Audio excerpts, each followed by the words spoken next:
Hey guys, tonight we're slipping past the velvet curtains of a Georgian dining room, where candlelight licks the walls like whispers, corsets creak under pressure, social and physical, and someone's powdered wig is already askew from scandal. Not soup. You're standing at the edge of a long lacquered mahogany table, watching silverware sparkle like weapons in a duel of flirtation. There's laughter, but it's controlled dangerously so, and behind every smile, you sense a transaction. Tonight, we unpack how dinner wasn't just dinner in the Georgian era. It was sex in slow motion, a 5-course performance of desire, deception, and decorum. And trust me, you probably won't survive this one with your dignity or your virtue intact. So before you get comfortable, take a moment to like the video and subscribe, but only if you genuinely enjoy what I do here. And if you're up for it, drop your location and local time in the comments. Let's see how far this sleepless history reaches. Now dim the lights, maybe turn on a fan for that soft background hum, and let's ease into tonight's journey together. Your shoes crunch on gravel as you approach the estate, but it's the kind of crunch that echoes wealth. The air smells like damp rose petals and a hint of horse, but more importantly, it smells expensive. The sky is bruised with dusk, casting everything in violet and gold. Carriages line the front like status symbols on parade, each one shinier. And more ridiculous than the last one even, boasts a live swan harness. You approach the grand entrance under the stairs of stone cherubs, which feel more judgmental than angelic. Inside, servants with dead eyes and perfect posture line the hall. You're handed a wine glass before you even finish your second breath, and already, someone is watching you from the shadows of a silk-draped doorway. In the Georgian world, roughly 1714 to 1830 dinner parties weren't social events. They were auditions. Everything is performance, and you're either the audience, the actor, or tonight's scandal. The scent of lavender and civet wafts from the rooms like invisible tentacles, pulling you deeper into the web of this evening's carefully choreographed chaos. Candles burn in chandeliers heavy enough to kill a bishop. Mirrors multiply every glance, every whisper, every secret like gossip in glass. And yes, someone is definitely already plotting to sleep with someone else's spouse probably before. The soup course. Your host tonight is the Earl of something or other, but titles matter less than aura here. He wears velvet like a second skin, and his smirk suggests he's either slept with the Duchess last week or plans to tonight. His teeth are too perfect for the 18th century. You suspect dental sorcery. He claps his hands, and the orchestra begins, violins trembling like flirtatious eyelashes. Every guest is dressed not just to impress, but to seduce. Lace like spider webs, diamonds like threats, waists squeezed to fainting point. One lady's bodice looks more engineered than stitched, and every movement she makes is both an invitation and a warning. You sit, eventually, though not where you thought. The seating arrangement is as delicate as diplomacy, and no one lands beside their spouse, unless it's a punishment. The woman on your right smells like oranges and secrets. The man on your left is already sweating, though it's unclear if it's the wine or the widow glaring at him from across the table. As the first course arrives, something French and fiddly, you realize you're not just here to eat. You're here to be seen eating, to be seen listening, reacting, laughing just enough, blushing not too much. Because everything is coded, and everything is foreplay.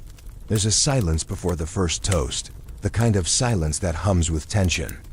Then someone stands, glass raised, lips glistening with duck fat. To love liberty and lasciviousness, he declares, and no one quite laughs, but the smiles widen like cracks in porcelain. This is your first lesson. In Georgian etiquette, subtlety is everything. Desire doesn't shout, it winks. It passes notes. It lingers too long on your glove buttons. Tonight, you'll see a man seduce another man's wife by refilling her. Wine 3 times too often. You'll see a duchess unhook a political alliance with nothing more than a sigh and a deliberate mispronunciation of Pomeranian. And you'll hear stories, oh, you'll hear stories. Like the one about Catherine the Great's alleged furniture collection, carved into explicit shapes to accommodate imperial preferences. Or how Casanova, that Renaissance roamer of beds, once snuck into a Georgian lord's party disguised as a violinist, just to bed 3 noblewomen and vanish before the dessert. Historians still argue whether it was Casanova or one of his admirers imitating his. He had impersonators. You'd be surprised how much 18th century identity theft involved wigs, violins, and very convincing moans. Tonight's party has its own version. In the back gallery, barely noticed by the main crowd, a maidservant with honey-brown eyes and a sly smile slips through guests like a shadow.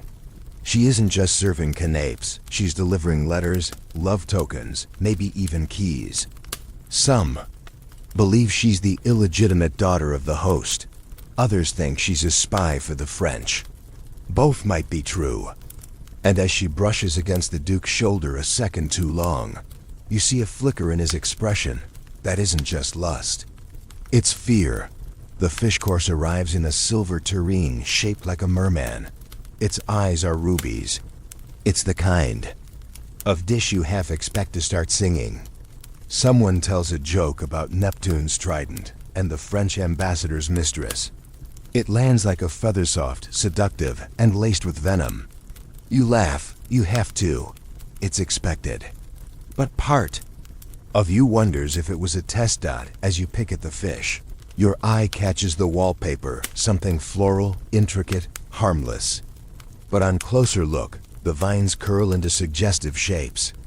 A blossom opens too wide. A cherub's pose seems indecent.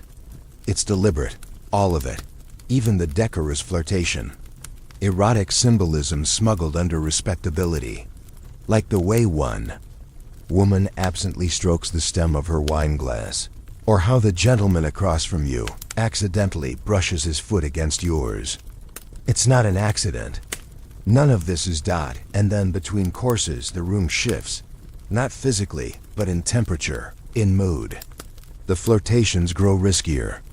Someone dares a touch on bare skin. Another leans in too close during a story about romang baths. The candles flicker, casting faces into devilish relief. You feel your heart quicken, not with love, but with anticipation. This isn't a dinner. It's a battlefield. And everyone here is both armed and naked. Somewhere, under the polished veneer of manners, a scandal is growing. Maybe in the glint of that baroness's eye.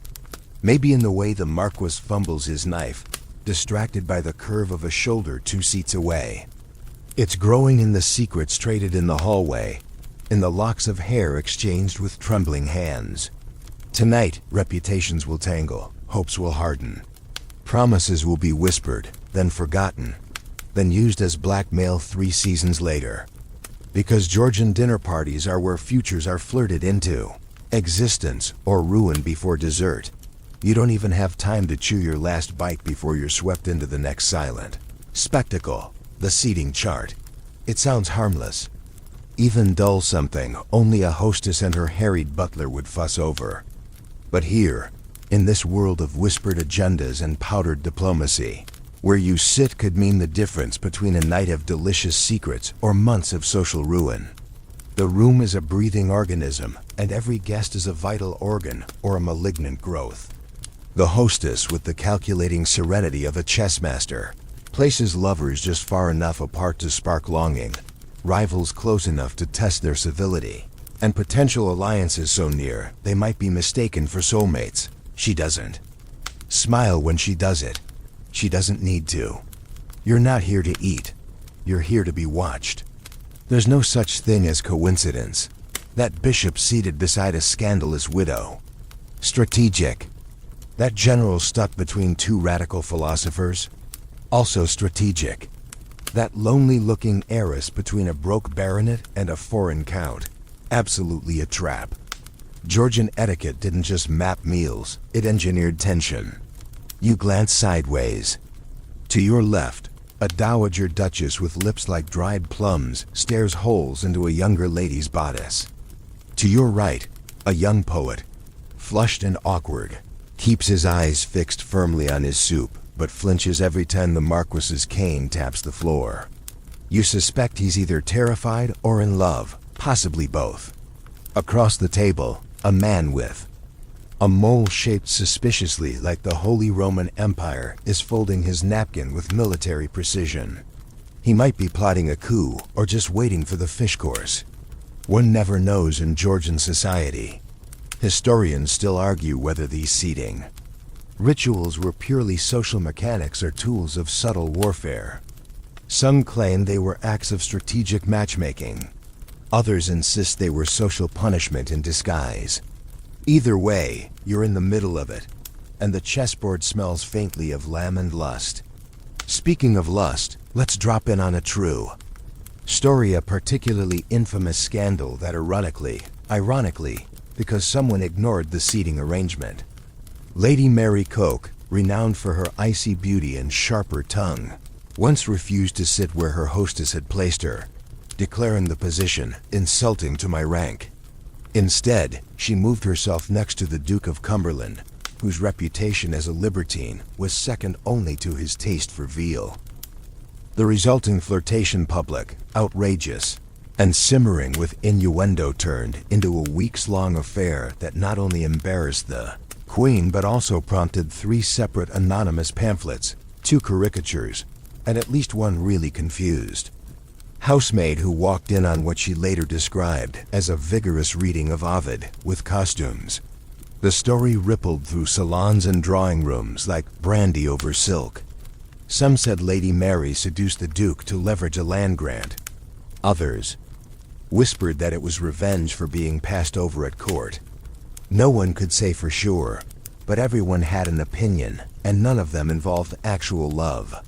That's how things worked. Every glance was a maneuver, every toast a proposition, every seat a position of power or peril.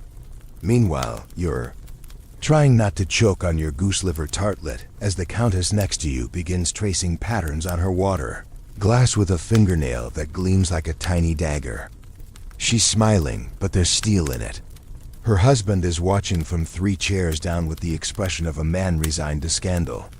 Across from him, a viscount picks a grape off his plate with such sensual flourish that it borders on obscene. It's a miracle no one's torn off a bodice mid-course. Not yet, anyway, but the night is young. The staff, of course, understand the stakes. They glide through the room like ghosts with phenomenal hearing. A good butler knows who's sleeping with whom, who wants to sleep with whom, and who is definitely pretending they haven't already slept together. A truly excellent butler can adjust a candelabra mid-dinner to improve a lady's complexion, and, by doing so, save a pending inheritance negotiation. Don't think that's a joke. There's a documented instance where poor candle placement made a duchess look haggard, and her marriage proposal fell apart by dessert. Lighting was not ambience, it was destiny.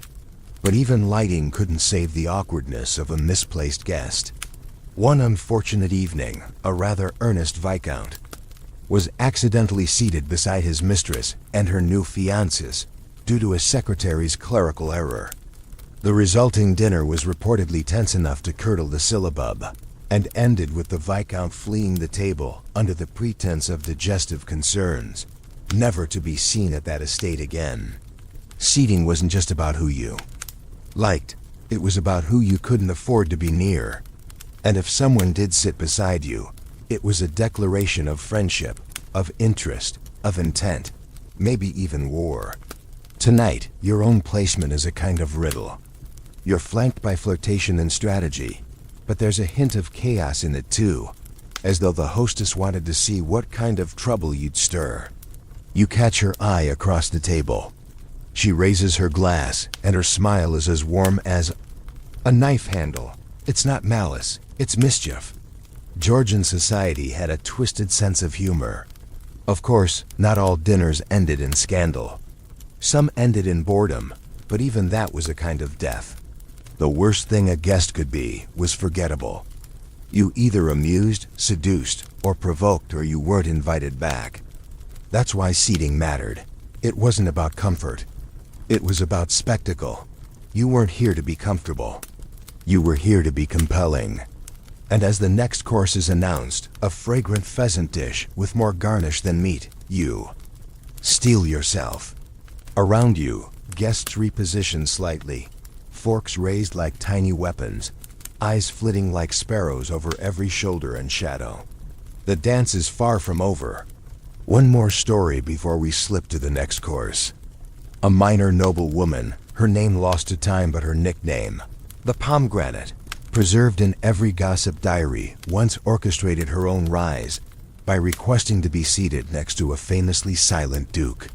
He hadn't spoken more than 5 words to anyone in public for a decade. But somehow, by the end of the meal, he was not only conversing with her, but inviting her to his hunting lodge. Within a month, she'd secured a pension, a townhouse, and a seat at the Queen's private theater box. No one knows what she said during that meal. Some think she simply held his hand beneath the table. Others claim she used her spoon in ways that defied geometry. All we know is, she didn't waste her seat. So now, ask yourself who's beside you tonight. And what might they be here to take? You don't notice the fan at first. It's just another ornament in a room that already feels like it's been decorated by someone with a fabric fetish and a trauma response to minimalism. But then it moves deliberate, flicking open with a snap that sounds like a tiny guillotine. And suddenly the woman holding it is speaking without saying a word. Her wrist moves like it's conducting a private symphony, and the folds of her fan flutter like a hummingbird mid-gossip. You realize she isn't cooling herself. She's conversing. Welcome to the art of Georgian body language, where fans were phones, glances were paragraphs, and dropping your glove could be considered a marriage proposal or an invitation to a linen closet tryst, depending on the company. Across the table, a man scratches his ear while making eye contact. That means something too, although whether it's "I desire you" or the pate was under season remains uncertain. Everything here has layers like a passive-aggressive onion. You shift slightly in your seat. You don't want to signal the wrong thing by accident. God forbid someone interprets your stretch as a declaration of eternal affection. Or worse, a challenge to duel. Body language at Georgian dinners wasn't just a game. It was code, codified, structured, taught. There were pamphlets and illustrations, manuals passed around in private salons with titles like The Gentle Person's Guide to Courteous Indiscretion. Some guests practiced in mirrors. Others rehearsed in the back of carriages. A tilt of the head meant curiosity. A glance to the left suggested boredom. A single, subtle brush of a lace cuff across the lips, absolute social dynamite. Historians still argue whether this gestural language was actually understood, or whether the upper class simply pretended to comprehend it, so they wouldn't look gauche. But even if no one understood it fully, everyone acted like they did, and that was half the point. The illusion of knowing. The shared performance. Take, for example, the case of Lady Emily Finch, known more for her wit than her waistline. Scandal in itself. She famously flirted with 3 men at once using nothing but her fan. One moment it was resting against her cheek, interest in the man across from her. The next it was tapping her chin, curiosity about the poet beside her. Then it dangled from her fingers, absolute dismissal of the Viscount, poor soul. None of them spoke to her directly the entire dinner, but all 3 sent her letters the next day, one of which contained a lock of hair and a request to elope. She declined all offers, but kept the hair for leverage. And the fan? It now sits in a private museum, rumored to still hold the scent of her perfume. Bergamot, regret, and winning. That's the power of a well-timed gesture. You try not to stare at the fans now flickering across the room like butterflies on amphetamines. One particularly daring lady uses hers to shield her mouth while whispering to a friend, another trick of the trade. It creates a visual of intimacy, a pocket of scandal, even if she's only commenting on the temperature. But your attention is caught by something else now. A toe. Specifically, a foot that seems to be inching its way toward yours beneath the table. Is it deliberate? Accidental? A servant? You don't know. And looking under the table would be the biggest faux pas of all. So you sit still. Let it happen. That too is etiquette. Or strategy, or flirting. Maybe all three. Footsies under the table were a notorious aspect of Georgian dinner flirtations, especially once the wine started flowing and corsets loosened, not by accident, mind you, but as a kind of sanctioned descent into something less rigid. And here's the thing, the tables were designed for it.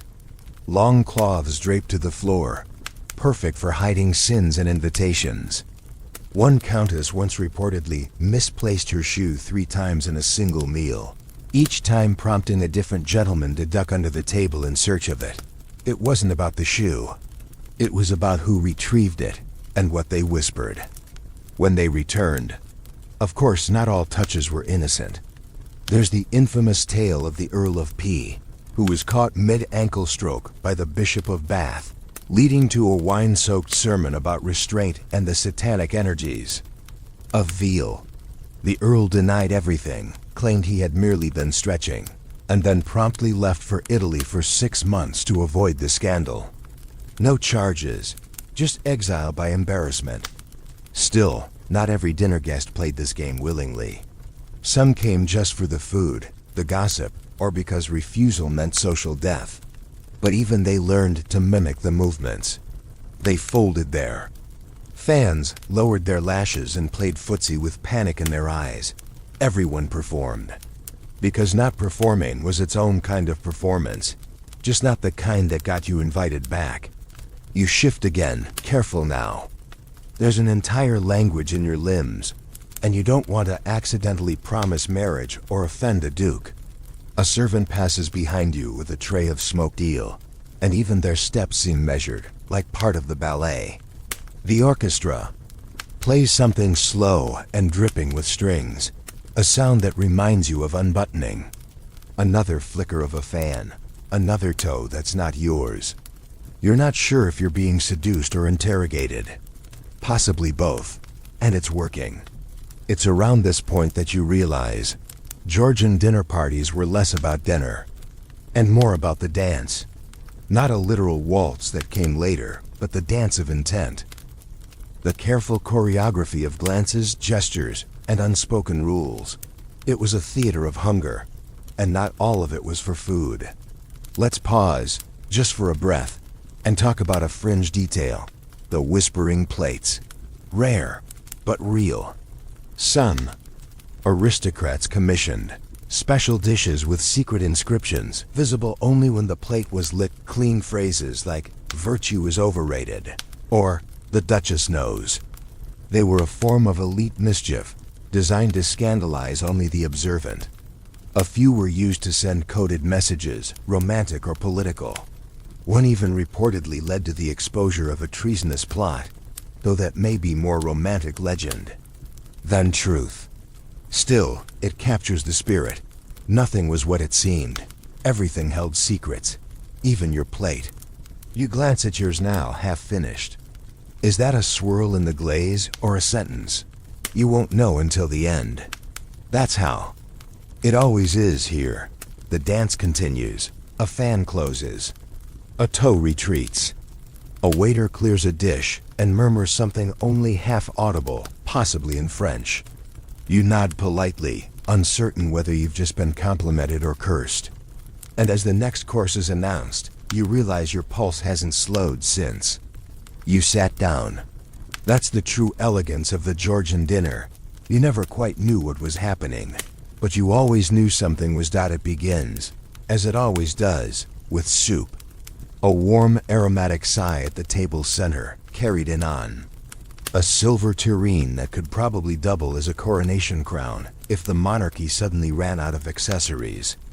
The servants ladle it with solemn grace, as if each spoonful contains a secret, and in a way, it does, because soup is the polite start of the most impolite games. The first course is about restraint. It lulls your senses. You lift your spoon, watch the liquid ripple, and wonder what's actually bubbling beneath the surface. Because the truth is, in the Georgian world, soup was the warm-up act for something far steamier. You're not eating alone. You're being watched.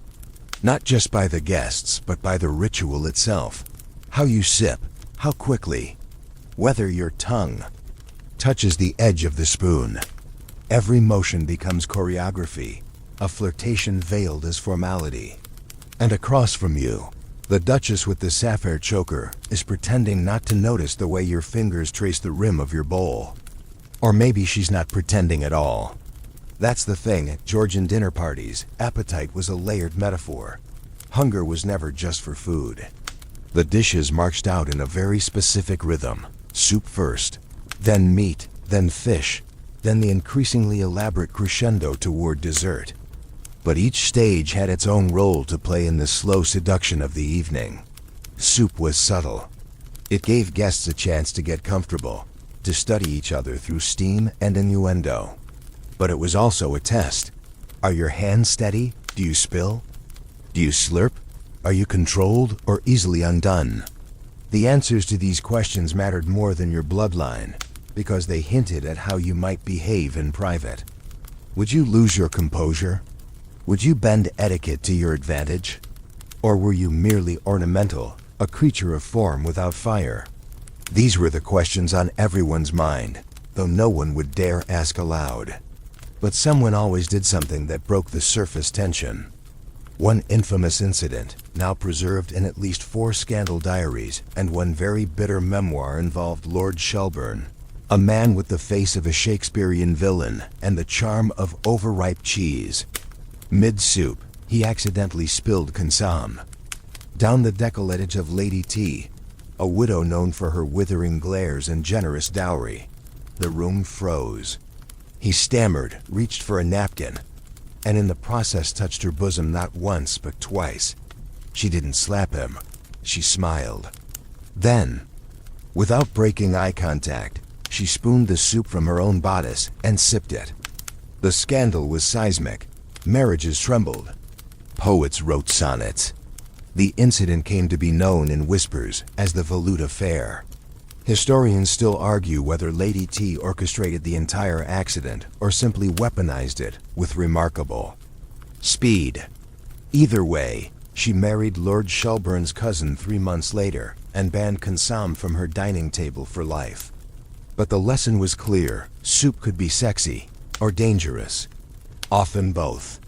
And it was always the gateway to the next course, not just of the meal, but of the night. After soup, appetites were officially awakened. The dishes grew bolder, the flavors more aggressive. Spices imported from distant colonies danced on the tongue. Meats came glazed, stuffed, or roasted in ornate shapes, boars carved into dragons, pheasants wearing crowns of parsley. It was visual, theatrical, and designed to stir more than your stomach. And alongside the food came wine. And alongside the wine came mistakes. But it was still early in the evening. There was decorum to uphold, masks to maintain. That's why soup was so important. It marked the boundary between pretense and play. And everyone remembered their first soup scandal. Even the quiet ones. Like the Earl of Gainsborough, who once tried to impress a French ambassador by adding exotic spices to his soup. The ambassador promptly had an allergic reaction and swelled up like a summer pudding. The dinner ended in mild medical emergency. But the Earl's reputation for adventurous taste was sealed. And 2 years later, he found himself at the center of a culinary society whose real purpose, it turned out, was swapping lovers under the guise of recipe exchange. Your own. Soup, meanwhile, has cooled slightly. Still fragrant. Still rich. But you've barely touched it because the man next to you keeps swirling his spoon in slow, deliberate circles, and you're not sure whether he's flirting or summoning a demon. Either way, it's hard to focus. The woman to your right has also taken notice. She's older, imperious, with the kind of face that could probably cut glass. Her spoon never clinks, her posture never falters. She is a fortress in brocade. You wonder what secrets lie beneath that armor. Everyone has something simmering, especially at this table. And here's where we talk about oysters. Yes, oysters, the unofficial aphrodisiac mascot of the Georgian dinner party. Served cold, sometimes raw, sometimes baked with spices, always suggestive. They arrived with fanfare, sometimes handed out individually by gloved footmen, as though each one were a delicate invitation to sin. The symbolism was not subtle.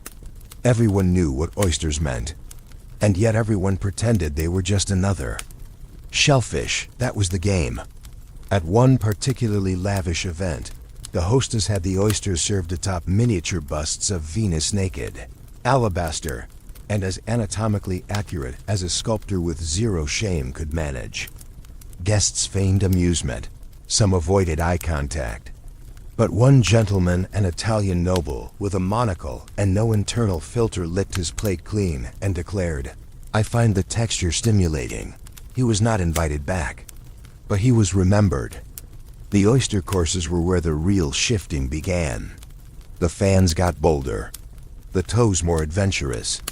People began leaning into each other, murmuring about sauces and salt with undertones thick enough to drown in. The orchestra played just a little louder now, giving cover for conversations no one wanted clearly heard. It's at this point in the night that a new kind of hunger takes over, not the one for food, but the hunger for momentum, for closeness, for risk. And as plates are cleared, you feel the pulse of the evening quicken. Soup is long gone, but the warmth that started still lingers. It opened the door. The question now is, who's going to step through? You smell them before you see them, sweet, briny, and glistening like secrets under candlelight. Oysters, a silver tray glides toward your side of the table, its contents slick, cold, and barely decent. One oyster slides slightly as the footman sets the dish down, the shell tilting just enough to reveal its soft, trembling core. No one at the table blinks, and yet everyone notices. Because in the realm of Georgian desire, oysters were never just food. They were an open metaphor, a bite-sized dare, a glistening whisper that said, "You could have more if you know how to ask." You lift one carefully. It wobbles in its shell like it knows it's part of a performance. Across the table, someone watches you. They aren't smiling. They're waiting. You part your lips and tip the oyster into your mouth, and the silence is absolute until the woman next to you exhales like she's just remembered how lungs work. This right here is the heart of the Georgian dinner flirtation. Not the words, not the wine, but the way you eat, the way your throat moves, the way your lips brush against crystal and pearl. Everything is foreplay. Every dish is foreplay. And now that the oysters have arrived, the night is officially changing its flavor. What began as structured etiquette is now slipping into something looser, something darker on the edges. And it all starts with what the Georgians called the palate games, the way food became a cipher for sex, for status, for secrets. The truth is, oysters weren't just suggestive because of their shape or texture. They were considered vital, even medicinal. A tonic for flagging virility, a promise of stamina. Casanova reportedly ate 50 oysters every morning, not for breakfast, but for stamina training, and by the time he was 50, he'd seduced half of Europe and at least 3 married sisters from Bath. Historians still argue whether the oyster's reputation was based on actual effect or centuries of horny superstition. But the effect at these dinners was undeniable. Just the act of watching someone eat one bare fingers, parted lips, the glisten of brine was enough to spike the blood pressure of even the most stoic clergyman. And the Georgians leaned into it. You know, the room has changed when conversation slows. Not stops, slows. As if everyone is suddenly more interested in chewing than speaking.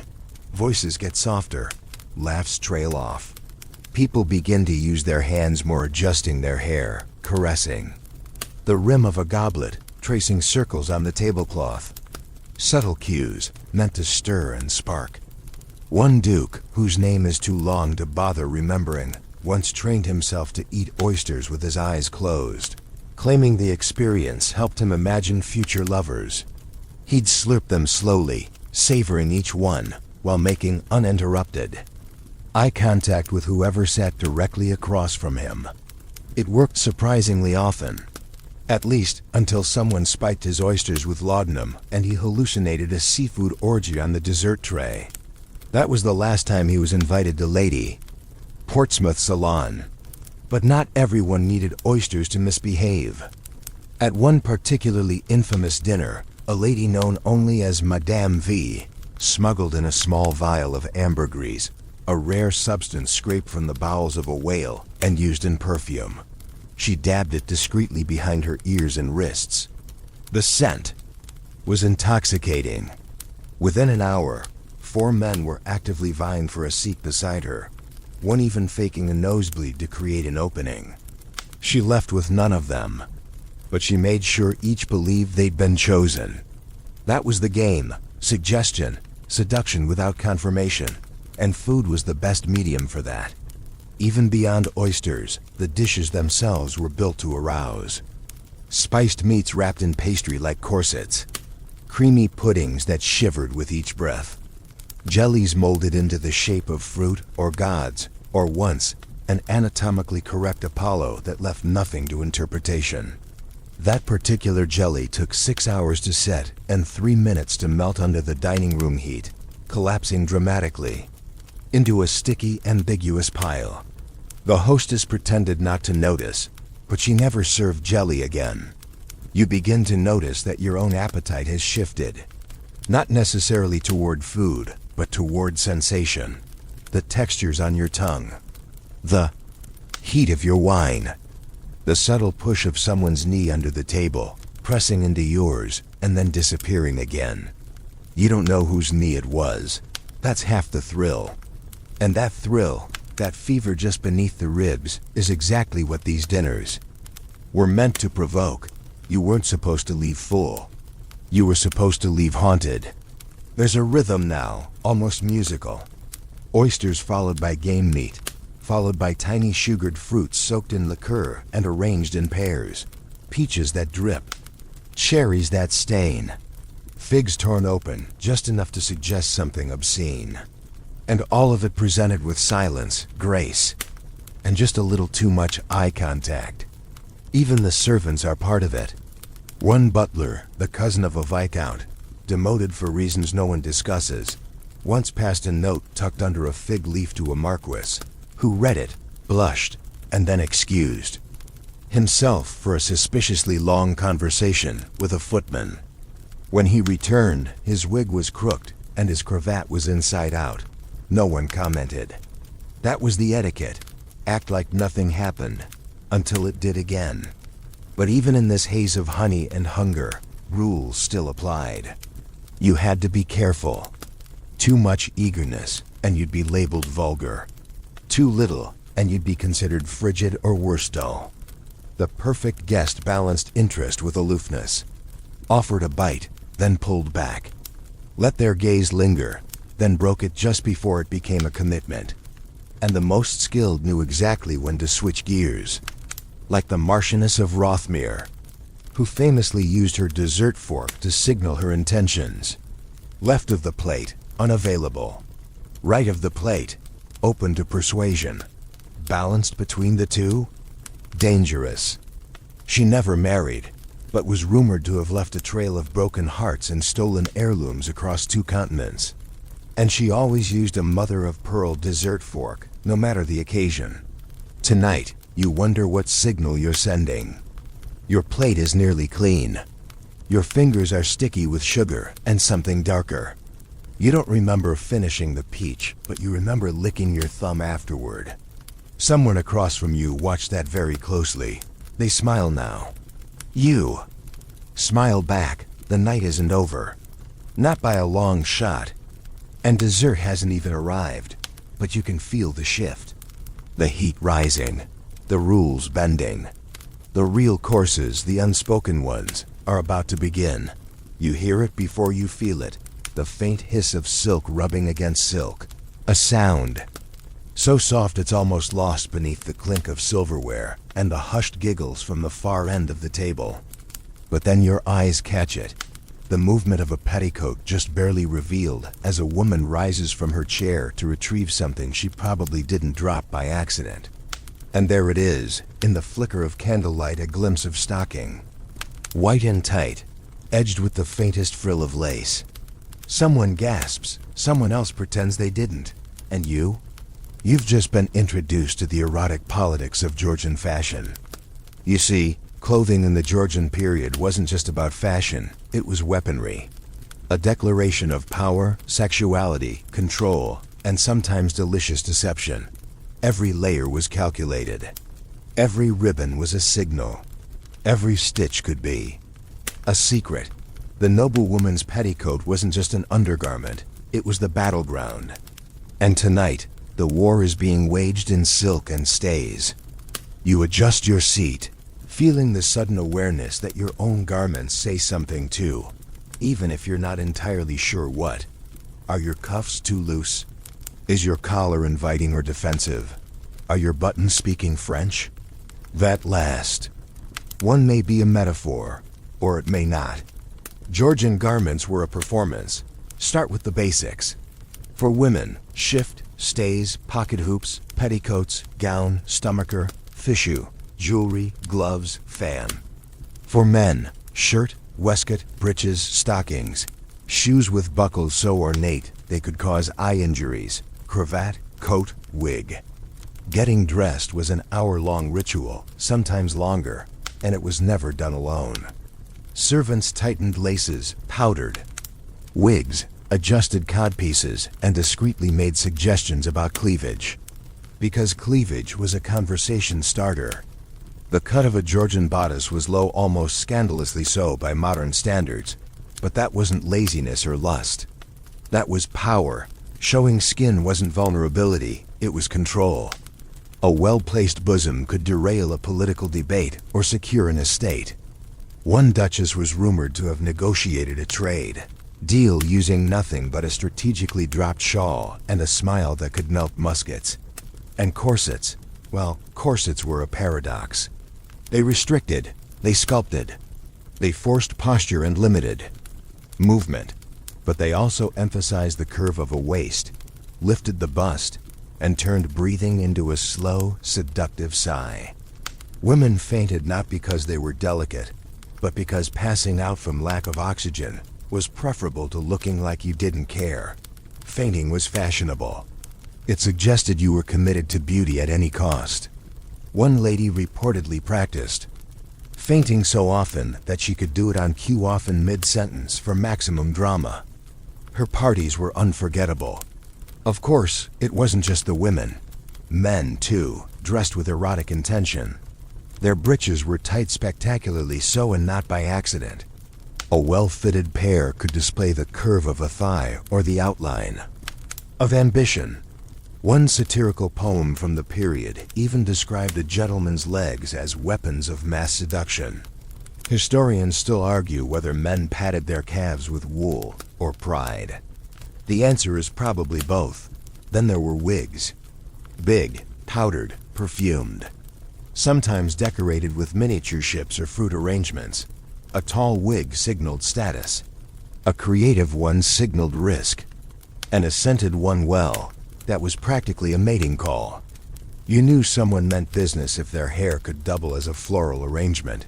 But what about beneath it all? That's where the real stories begin.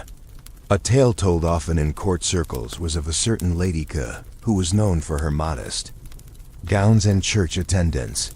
But one night, after a particularly lavish dinner, a gust of wind caught her skirt as she stepped into her carriage, revealing that beneath her layers of moral respectability, she wore garters embroidered with the phrase liberty or death. No one ever figured out if it was a political message or a bedroom preference. Either way, she received 3 marriage proposals the following week. Then there were the hidden pockets, literal pockets, sewn into undergarments or tied around the waist beneath the skirts. Women stored more than handkerchiefs in them. Love letters, snuff boxes, locks of hair, even tiny pistols. One duchess once hid a miniature erotic painting in hers, and would flash it to favored guests during dull conversations. It was her version of changing the subject. The garments became a language, not just of class, but of desire. Certain colors hinted at availability. Pale pinks were flirtatious. Deep reds were bold. Blacks were mysterious. And then there were the satirical fashion statements. One notorious rake wore an embroidered waistcoat featuring scenes from the Kama Sutra, except it was so subtle, so finely stitched, that most people didn't realize what they were looking at until they were scandalously close. He claimed it was just an Indian pattern, and everyone pretended to believe him. At least until someone's husband challenged him to a duel. He won, naturally. Style and swordsmanship often went hand in hand. You shift again, noticing the texture of your own clothing, how it suddenly feels like a second skin or a cage. You're aware now that your cuffs, your collar, your shoes are all being read like a book. The woman across from you lifts her glass and tilts her head, as if to say, "I see you." The man next to her adjusts his cravat with a tug that borders on obscene. Even the footman pouring your wine does it with a flick of his wrist that suggests he's been trained not just in service, but in subtle theater. And why not? The whole dinner is theater. Fashion is costume. Etiquette is script. The only thing left unscripted is what happens when the garments come off, which, if the glances being exchanged are any indication, might not be long from now. One final story. A minor countess, unmarried, wealthy, politically unremarkable once, attended a masquerade in a gown that shimmered like moonlight and exposed more shoulder than was strictly decent. No one recognized her. By the end of the night, she had danced with 3 foreign dignitaries, received 2 clandestine kisses, and collected a poem written on the back of a fan. The next day, she returned to her usual life of embroidery and church picnics. No one ever suspected it was her. But she kept the fan, and the poem, and wore that gown again twice. You watch the woman who first stood up, her petticoats now perfectly in place, her smile serene. But you know better now. That flicker of silk wasn't an accident. It was an invitation. And somewhere beneath those layers, stitched in satin and shadow, is a secret waiting to be unwrapped. It's not even the powder room's fault, really. It never asked to become the place where reputations fray, secrets change hands, and whole narratives fracture like pressed rouge dropped onto marble tile. But here you are, standing just beyond the candlelit corridor, where the music grows faint and the whispers grow bold. And you begin to realize that in a Georgian dinner party, the real course isn't served in silver bowls, it's dished out over porcelain basins and vanity mirrors. The powder room, the sanctuary, the trap, the transformation chamber where women escape corseted civility and slip into something far more dangerous, honesty. It smells of crushed violets, damp lace, and human tension. A servant with immaculate posture offers you a scented towel, eyes cast so low it's unclear whether he's being respectful or terrified. He's heard things. They all have. You glance at the mirror. It reflects more than your powdered face. It reflects your position, your game, your mask.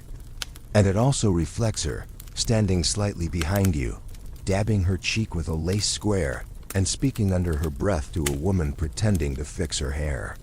You're not supposed to hear, but you do. She's wearing the emeralds, again. The word again lands with the weight of betrayal, and the woman beside her nods with a sharp twist of her lips. Gossip, here, is the primary currency. And everyone is wealthy. You shift slightly to the side, catching glimpses of the room's unspoken hierarchy. In the corner, a young debutante tries too hard to appear disinterested as 2 older ladies tear her reputation into elegant, bite-sized pieces. A countess applies rouge in the shape of a heart, not because she likes the look, but because a certain gentleman once said it reminded him of his mother's portrait. A duchess tells a joke about Napoleon's small artillery, and the laughter is half genuine, half calculated. Here, everything said aloud is just the prelude to what's said after. The powder room isn't large, but it feels crowded, heavy with perfume and pretense. The mirrors reflect dozens of faces, each painted into civility, each poised on the edge of collapse or conquest. And somewhere near the doorway, two maidservants murmur in rapid French, exchanging rumors at a speed that could destabilize a marriage. By dessert, it's not just women. Georgian men had their own retreats, drawing rooms, smoking corners, libraries where they could sip brandy and talk about investments, hunting dogs, or the latest operatic soprano they'd all failed to seduce. But the women's powder room? This was where the war plans were drawn, alliances formed. Enemies flayed with vocabulary so sharp it left no scars, just the slow hemorrhaging of reputation. One particularly famous hostess, Lady Fay, was known to keep a journal in her reticule, documenting every whispered slight she overheard in the powder room. She called it her insurance policy.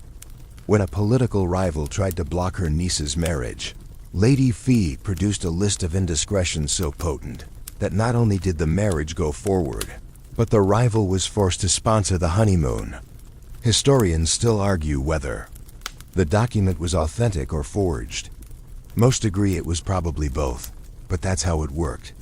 Your words were weapons. And the powder room? It was the forge. A place where small comments turned to scandal, where glances became evidence. It wasn't all cruelty. There were moments of tenderness here too, shared pain, exchanged comfort. A lady would remove her earrings not just because they pinched, but because someone else once touched her neck in a way that made them unbearable. Another might ask for help lacing her stays tighter, not out of modesty, but because her confidence had come undone somewhere, between the soup and the oysters. And sometimes, rarely but beautifully, someone cried. A tear smudging coal, a sob into a gloved hand, a confession whispered into another woman's shoulder.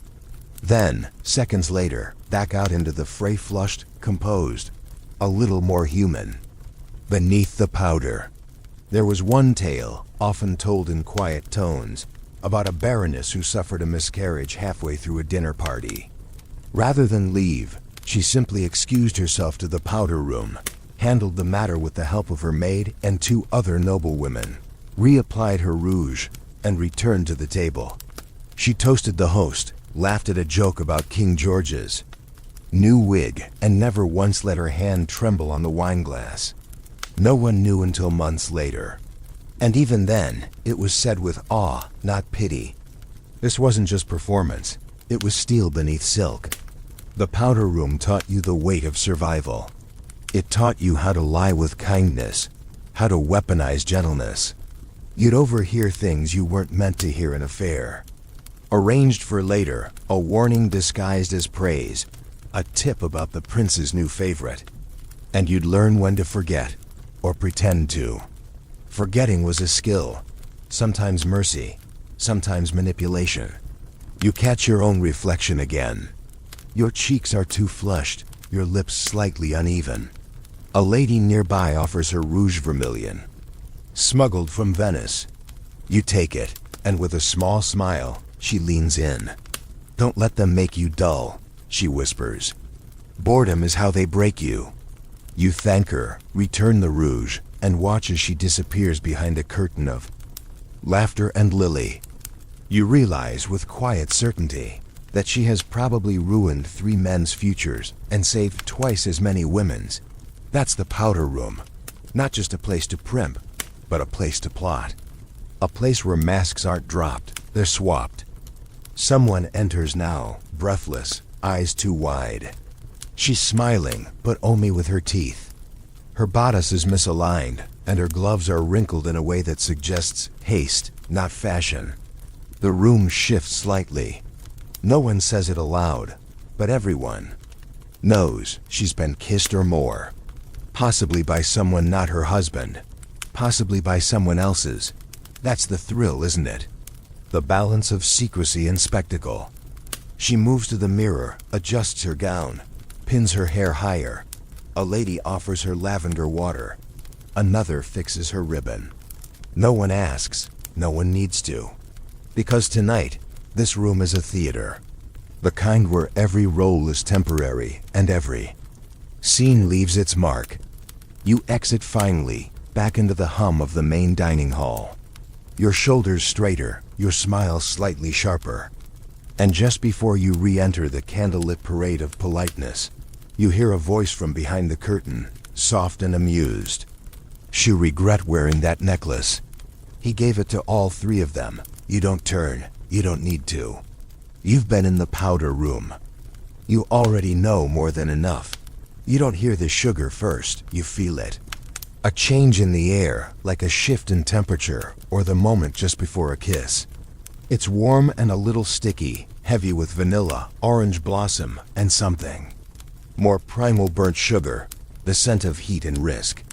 Dessert has arrived, but this isn't the finale. This is the bait. The crescendo, the trap. Because in a Georgian dinner party, the sweet course wasn't about sating hunger. It was about stirring desire. And more importantly, arranging the next stage of seduction, the drawing room dispersal. As the final platters arrive, you notice the change instantly. Candied fruits, sugar sculptures shaped like mythological lovers caught mid-embrace, towers of cream wobbling with indecent energy. Someone murmurs a line from Ovid. Someone else licks a spoon too slowly. You're no longer here for nourishment. You're here to be chosen. Because after dessert comes the shuffle, the unspoken invitation, the careful exodus of selected guests into nearby chambers where chessboards await with missing pieces, and settees are suspiciously overcushioned. But we're getting ahead of ourselves. Right now, focus on the dish before you, a glossy fig, stuffed with clove-laced almond paste and bathed in rose syrup. It glistens under the candlelight like a secret. You hesitate, and a voice beside you chuckles. "Don't worry," she says, eyes half-lidded. "It's meant to be messy." You bite in. The syrup runs down your fingers, and you wonder how many affairs have begun with that exact moment. The slow drip of sweetness down skin, the pause in conversation, the heat in a glance. Because dessert is when everything softens. The starch leaves voices, chairs pull closer, gloves come off, literally. You notice now that half the table has discreetly removed theirs. Fingers brush napkins, wrists lean lazily across arms of chairs. The language of the body becomes fluent in indulgence. And this is the perfect time to bargain. Georgian society was obsessed with transaction. Land, titles, favors all negotiated not in parliament or court, but over pastries and port. One notorious hostess was known to serve cherry tarts. Only when a major agreement was about to be sealed. No cherries? No deal. Her parties became legend. Guests would peek into the kitchen before committing to conversation. But it wasn't just politics on the dessert plate. It was desire. Drawing rooms were adjacent for a reason. Once the table was cleared, couples or trios, or rivals would peel off, one by one, under the excuse of brandy or music. The dessert served as the last defense of plausible deniability. "We were just enjoying the cake," they'd say. I only followed her to the piano, but no one believed it. And that was the point. Everyone was in on the lie. Consider the case of Sir Ambrose D., who once brought 2 cakes to a party, one filled with sugared violets, the other with a scroll containing an invitation to meet him in the greenhouse. Both were identical. The scroll cake was given to the woman he desired most. But there was a mix-up, and both cakes were served. That night, 3 women showed up at the greenhouse. What happened next was never written down in any official diary, but the following week, Sir Ambrose was seen buying an extra chaise longue. Historians still argue whether the scroll was intentional or a brilliant accident. Regardless, the greenhouse was close to guests for the rest of the season. Meanwhile, here at your own table, you're finishing a small custard shaped like a swan. It's too delicate to eat elegantly, so you don't even try. No one does. A marquis across from you bites into his like it's a challenge. The cream oozes. A lady fans herself twice. There's a deliberate quality to the chaos, as if the table is unraveling on cue. Servants arrive with wine, darker now, heavier. A muscatel that smells like secrets. A fortified Madeira that makes everyone's cheeks glow. The light dims slightly. The candles burn lower, their flicker softening the edges of everything. Porcelain, posture, shame. And just like that, the room becomes a stage again. A servant clears a dish with a bow so low, it borders on theatrical. A lady's laughter rings. Out too loud, then fades into a murmur. Someone whispers about the drawing room. Someone else starts playing a note on a small harp tucked into the corner. The shift is happening. You glance to your left. A young man with ink-stained fingers folds his napkin with excessive care. He glances once at a woman's hand, resting bare on the tablecloth. That glance contains entire sonnets. The woman smiles but doesn't move. He swallows.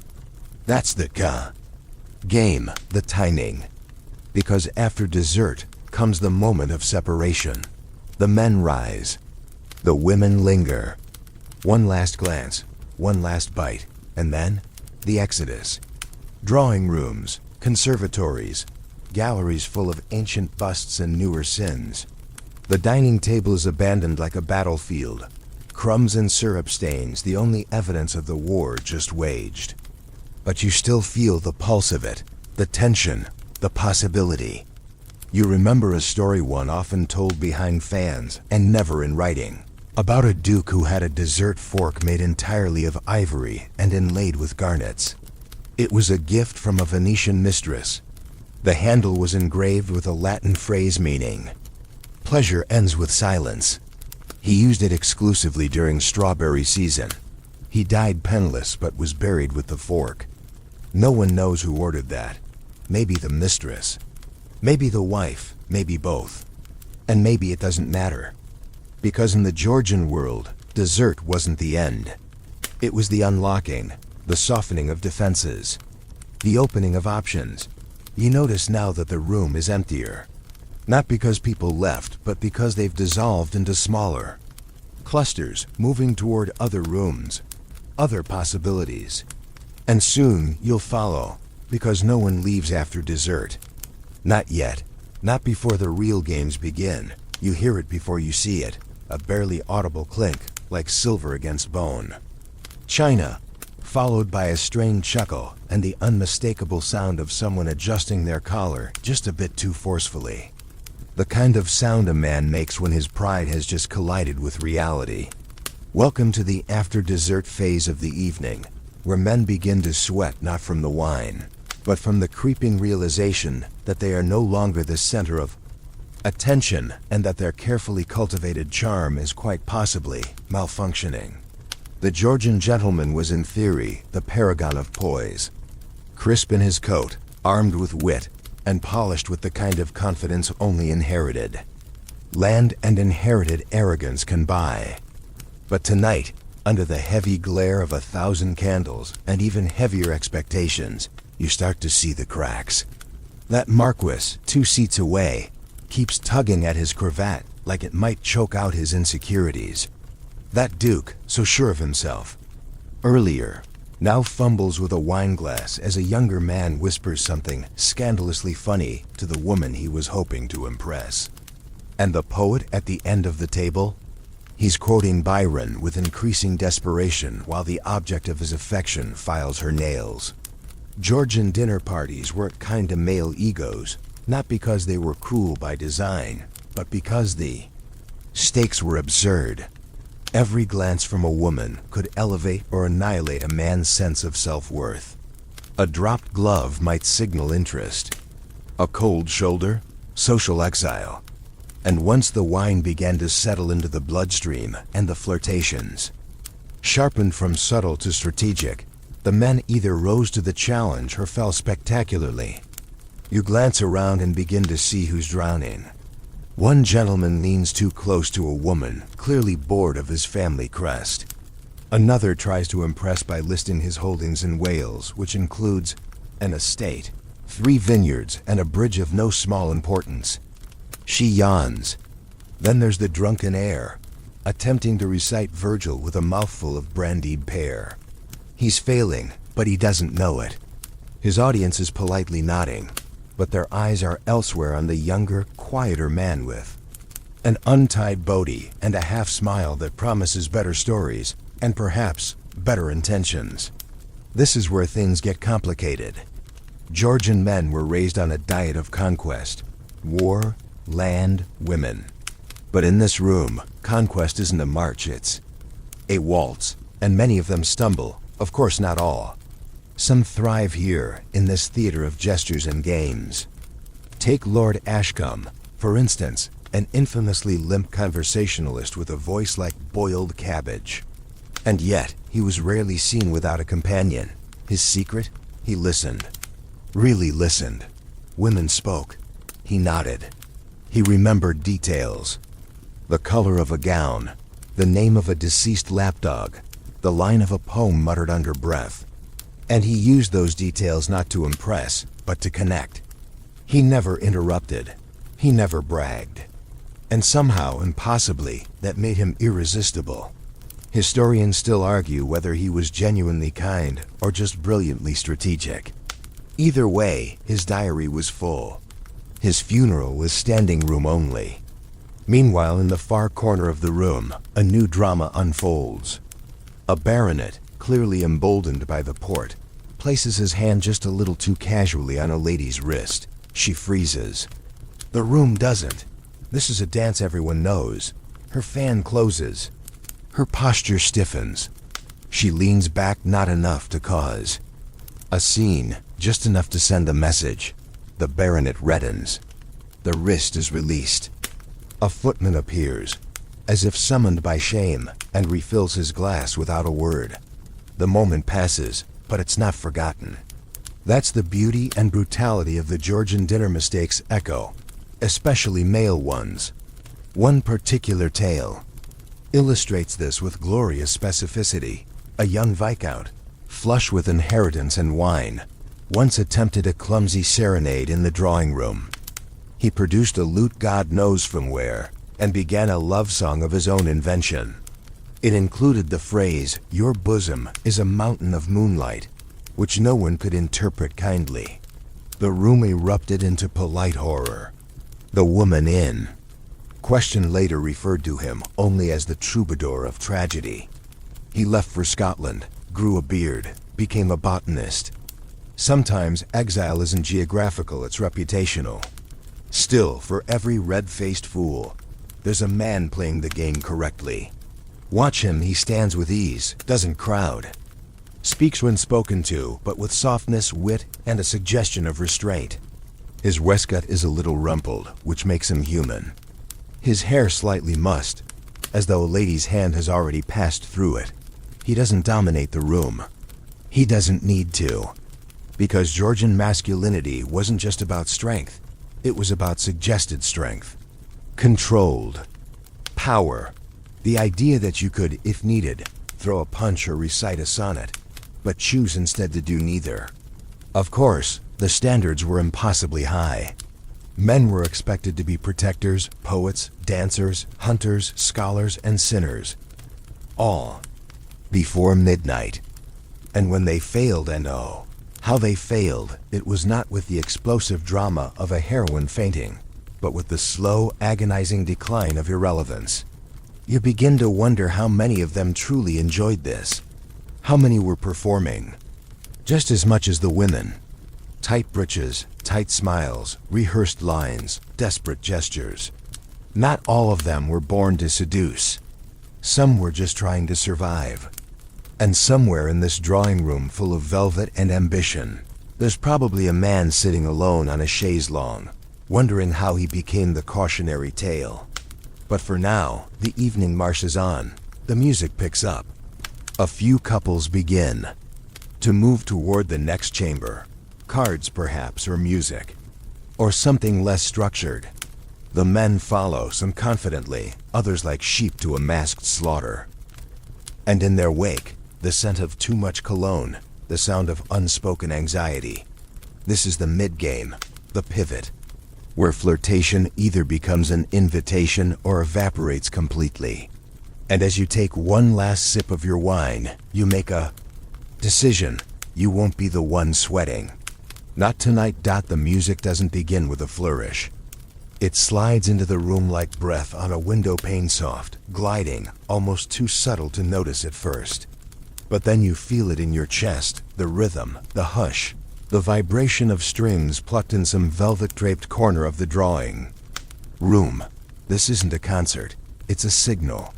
It means the next phase has begun, the orchestration of seduction. A room reshaped by tempo.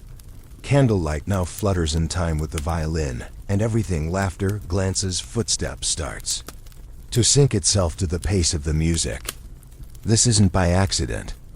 Georgian hosts curated these moments with the precision of a military campaign. The key was never spontaneity, it was the illusion of spontaneity. A single note too early, and it all collapsed into awkwardness. A phrase too late, and desire might cool back into etiquette. So the timing had to be perfect, and tonight it is. The footman glides, the harpsichord's lid open. A chamber quartet begins something sprightly but delicate.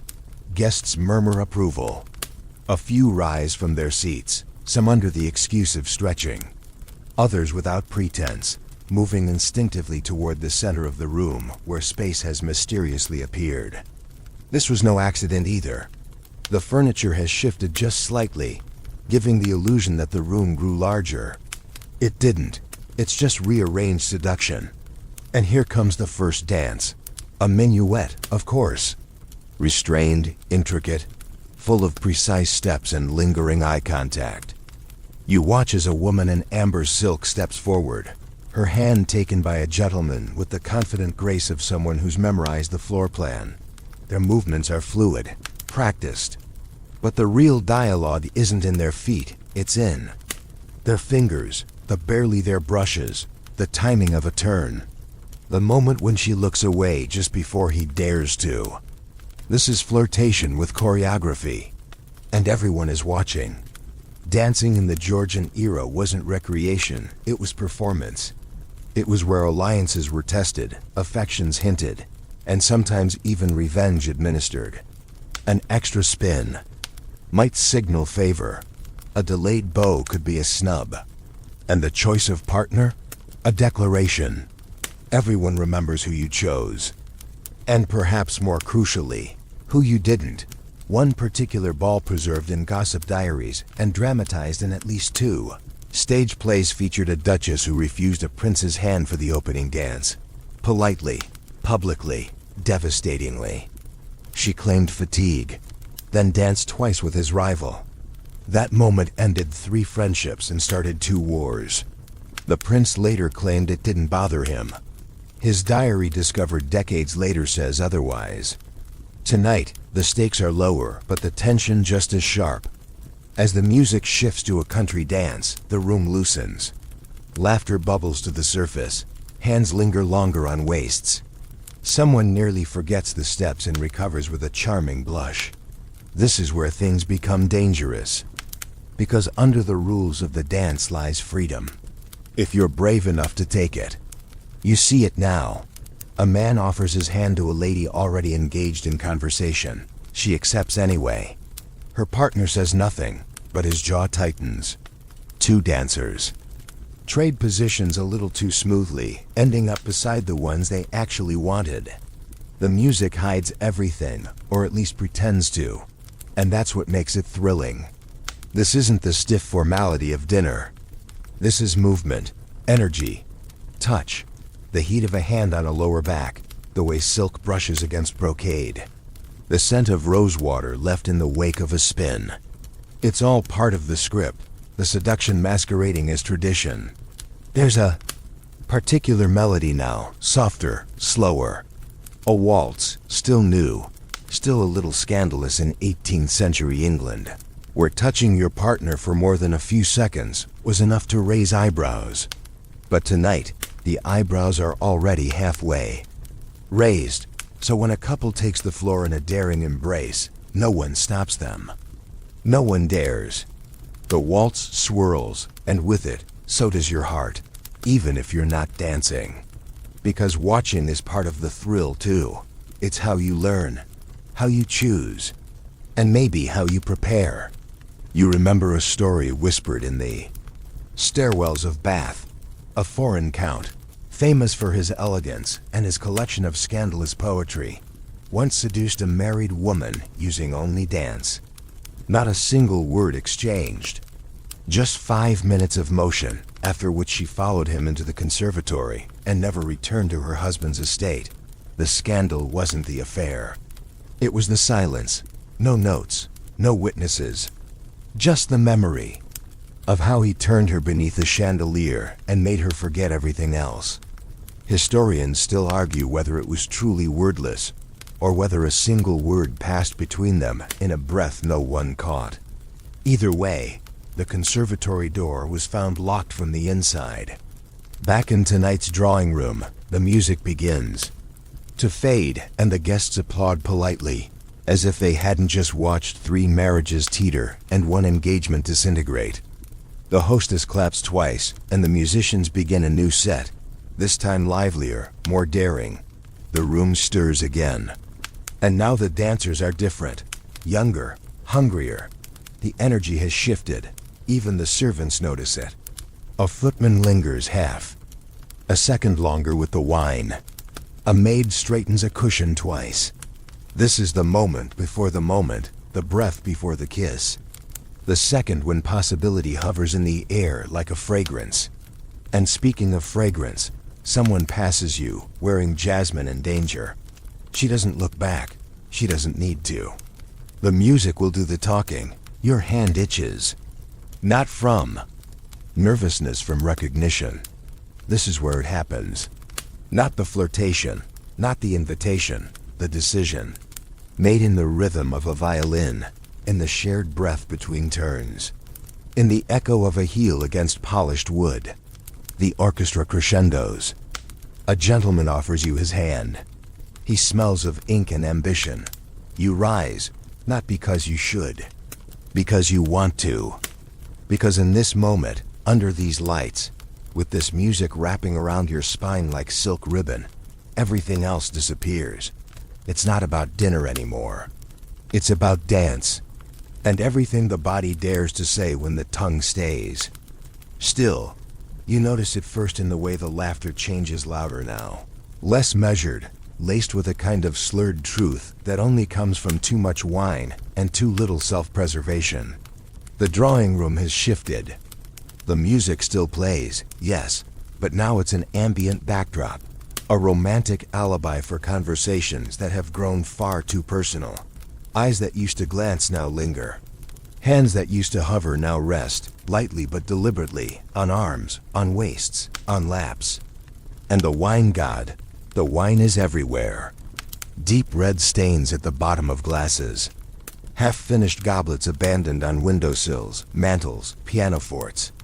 The Georgian dinner party has entered its most unpredictable phase, the hour of intoxication, confession, and unguarded desire. This is the moment your etiquette training can no longer save you. It's every flirtation, every accidental touch, every whispered joke now blooming into something far more dangerous. You watch as a duke stumbles slightly. He recovers with the grace of a man who has had to do so before, and a countess helps him steady, her hand resting just a little too long on his chest. Their spouses are in the room. They're not looking. Or maybe they're pretending not to. Pretending is currency here. Pretending is power. Georgian society functioned on the ability to lie with style, especially under the influence. And everyone, tonight, is just tipsy enough to forget where the line is, or remember it only when it's too late. A baronet laughs so hard at a joke that he snorts wine through his nose. His wig slips. The room pretends not to notice. he pretends not to care. That's the pact. But beneath the giggles and the glow, something darker is curling into the corners of the room. The kind of honesty that only comes from a loosened tongue. A lady leans in close to another, whispering with the weight of truth. A young man sits silently, staring into his drink, brow furrowed like someone who's just realized he's lost a game he didn't know he was playing. And over by the pianoforte, a woman sings not professionally, not beautifully, but with such aching sincerity that the entire room pauses for 3 seconds too long before applauding. That's when you know the masks are slipping, slowly, softly, and sometimes violently. Let me tell you a story, one passed down through letters never meant to be public. A well-liked Earl Charming, witty, modestly literate once drank too much Madeira at a dinner in York. In a moment of wine-induced vulnerability, he confessed to the table that he'd once been in love with a man. The silence that followed was absolute. A widow dropped her fork. A clergyman turned a shade of puce not found in nature. The Earl, realizing what he'd said, smiled and raised his glass. But of course, only in a philosophical way. Laughter returned, brittle and relieved. The next morning, 3 guests sent him letters of admiration. One sent a lock of hair. No one ever mentioned the moment again. But he never drank Madeira in public after that. Historians still argue whether his confession was a slip, a test, or an act of courage. But in the candlelight of 1,000 drunken dinners, many truths have tumbled out of mouths not yet ready to carry them. And tonight, your own tongue tingles. Your lips are looser. Your limbs feel like they belong to someone else, someone bolder. You're not drunk, not quite. But you are close enough to mistake a glance for a promise.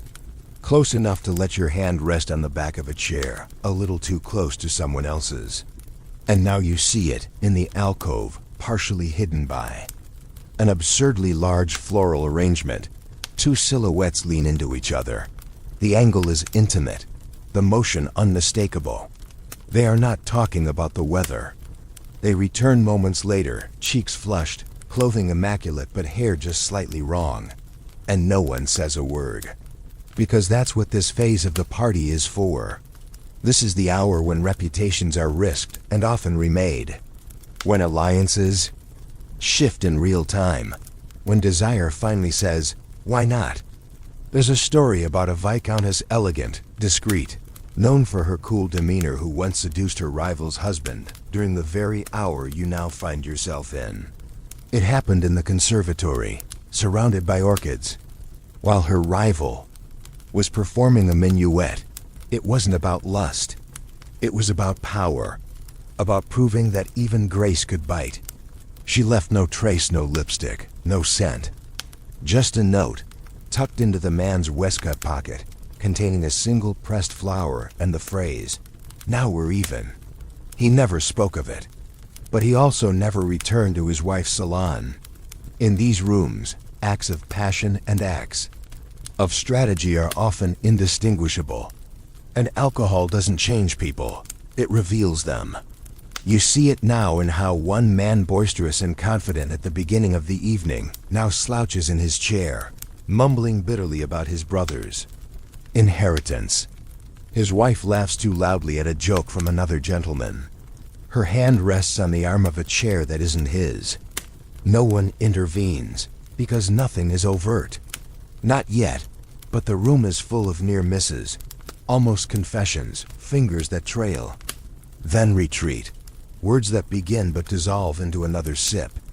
And the music continues. Softer now, melancholy, like it knows the high point has passed, and we're all heading somewhere a little more fragile. But don't mistake fragility for weakness. This is also when the sharpest moves are made, the proposals, the declarations, the quiet devastations. You see a young woman, cheeks bright from drink, take a gentleman's hand and lead him calmly, brazenly, toward the back of the hall. No excuses, no pretense. Just a smile that dares anyone to stop her. No one does. And yet, even in this haze, rules persist. There are limits. Lines. A man who stumbles too much is escorted out by a butler who's done this before. A lady who begins to weep is taken gently by the arm by her friend, both disappearing behind the curtains with whispered reassurances. This is the edge, the moment before collapse, and you're balanced perfectly on it, still poised, still controlled. But you feel the pull, and you wonder, what will you do with this hour? Who will you become before the music stops? It starts with something so small you might miss it, a satin ribbon falling from a sleeve, a fan left behind on a window ledge, the slight dent in a cushion that suggests someone sat there a little too long. But if you know what to look for, you can see it, the shifting of tokens, the silent economy of favors and flirtations. In the Georgian world, desire didn't douse itself with kisses and whispers. Sometimes it came as a dropped handkerchief, a letter slipped into a glove, a lock of hair sewn behind the lining of a waistcoat. You're now deep in that part of the evening where objects begin to move like messages, and everything someone leaves behind might mean something more. The drawing rooms are thinner now, not physically, socially. The crowd has scattered across the estate like scent on warm air. Some guests have retired to the music room, others to the library, where books are pulled from shelves more for pretense than reading. And others, well, they've gone to darker corners entirely, where no chaperones linger, and even the footmen know better than to peek. But here, in the heart of the party, something else is happening. The exchange, the great quiet auction of favors. A lady stands near the fire, her glove dangling casually from her fingers. She twirls it slowly, then lets it fall as she leans forward to admire a painting. A gentleman swoops in behind her to pick it up, offering it back with a bow and a smile. She thanks him, gently touches his hand as she accepts it, then turns back to the painting as if nothing happened. But they both know it did. These are the kinds of moments Georgian society perfected, layered with codes, deliciously deniable, laced with implications, but technically innocent. They were safer than open declarations, more thrilling than words, and sometimes far more binding. Tokens weren't just trinkets, they were contracts. A fan, once broken in two and shared, was a symbol of secret union. A dropped ribbon could be a sign of mourning, or a signal that mourning was over and suitors were welcome. Even the way a lady adjusted her shawl could suggest she was receptive, reserved, or revenging. Historians still argue how universal these codes were. Some believe they were known only to a select few, taught in whispers by governesses, or traded at finishing schools like contraband. Others claim they were instinctual, part of the larger theatricality of Georgian life. But either way, the effect was real. And tonight, you see it happening in real time. A man pulls a sprig of rosemary from the arrangement near the window and tucks it into the book he's been pretending to read. The woman beside him smiles, not at him, at the sprig. They say rosemary is for remembrance. They also say it can signal loyalty or longing. The truth? It means whatever they want it to mean. That's the beauty of tokens. They carry meanings too private for language. You remember a story. A lady in waiting, clever and far too observant for her own safety, once tracked a duke's entire affair history by the trinkets he received and misplaced. She kept a list. A feather from a hat here, a scrap of lace there, a hand-painted miniature in a snuff box left open a little too long. She didn't blackmail him. She didn't even tell anyone. She just watched. When he tried to propose to her 6 months later, she declined. Not because she didn't love him, but because she already knew he wouldn't remember her favorite flower. She didn't want a love built from other people's discarded gestures. She died unmarried and wildly admired. The Duke, in contrast, died mid-duel over a woman whose name he couldn't pronounce. And what of letters? The handwritten kind, folded so tightly they seemed to tremble in the palm. In this room, they are currency, passed discreetly by servants, hidden in reticules, smuggled inside menus, or tucked into books of poetry. A man might leave a note beneath a wine glass. A woman might slip one into the lining of a man's hat while he dances with someone else. Some letters are short, just a single word or a name. Others are longer, overflowing with metaphors and longing and scandalous grammar. Most are unsigned. All are unforgettable. You see one now. It's small, cream-colored, folded into a triangle and resting innocently on the mantel beside a vase. No one claims it. No one seems to see it. And yet, you know it's not accidental. Nothing in this room is. Not the empty goblet, not the tilted painting, not the lace handkerchief now draped artfully over the back of a settee. Every object hums with intent. Every forgotten thing is watching. Some guests collect these tokens with the precision of scholars. One lady famously kept an entire drawer of love notes, organized by sender and degree of sincerity. She'd bring them out for entertainment during rainy afternoons, reading them aloud in her drawing room with friends.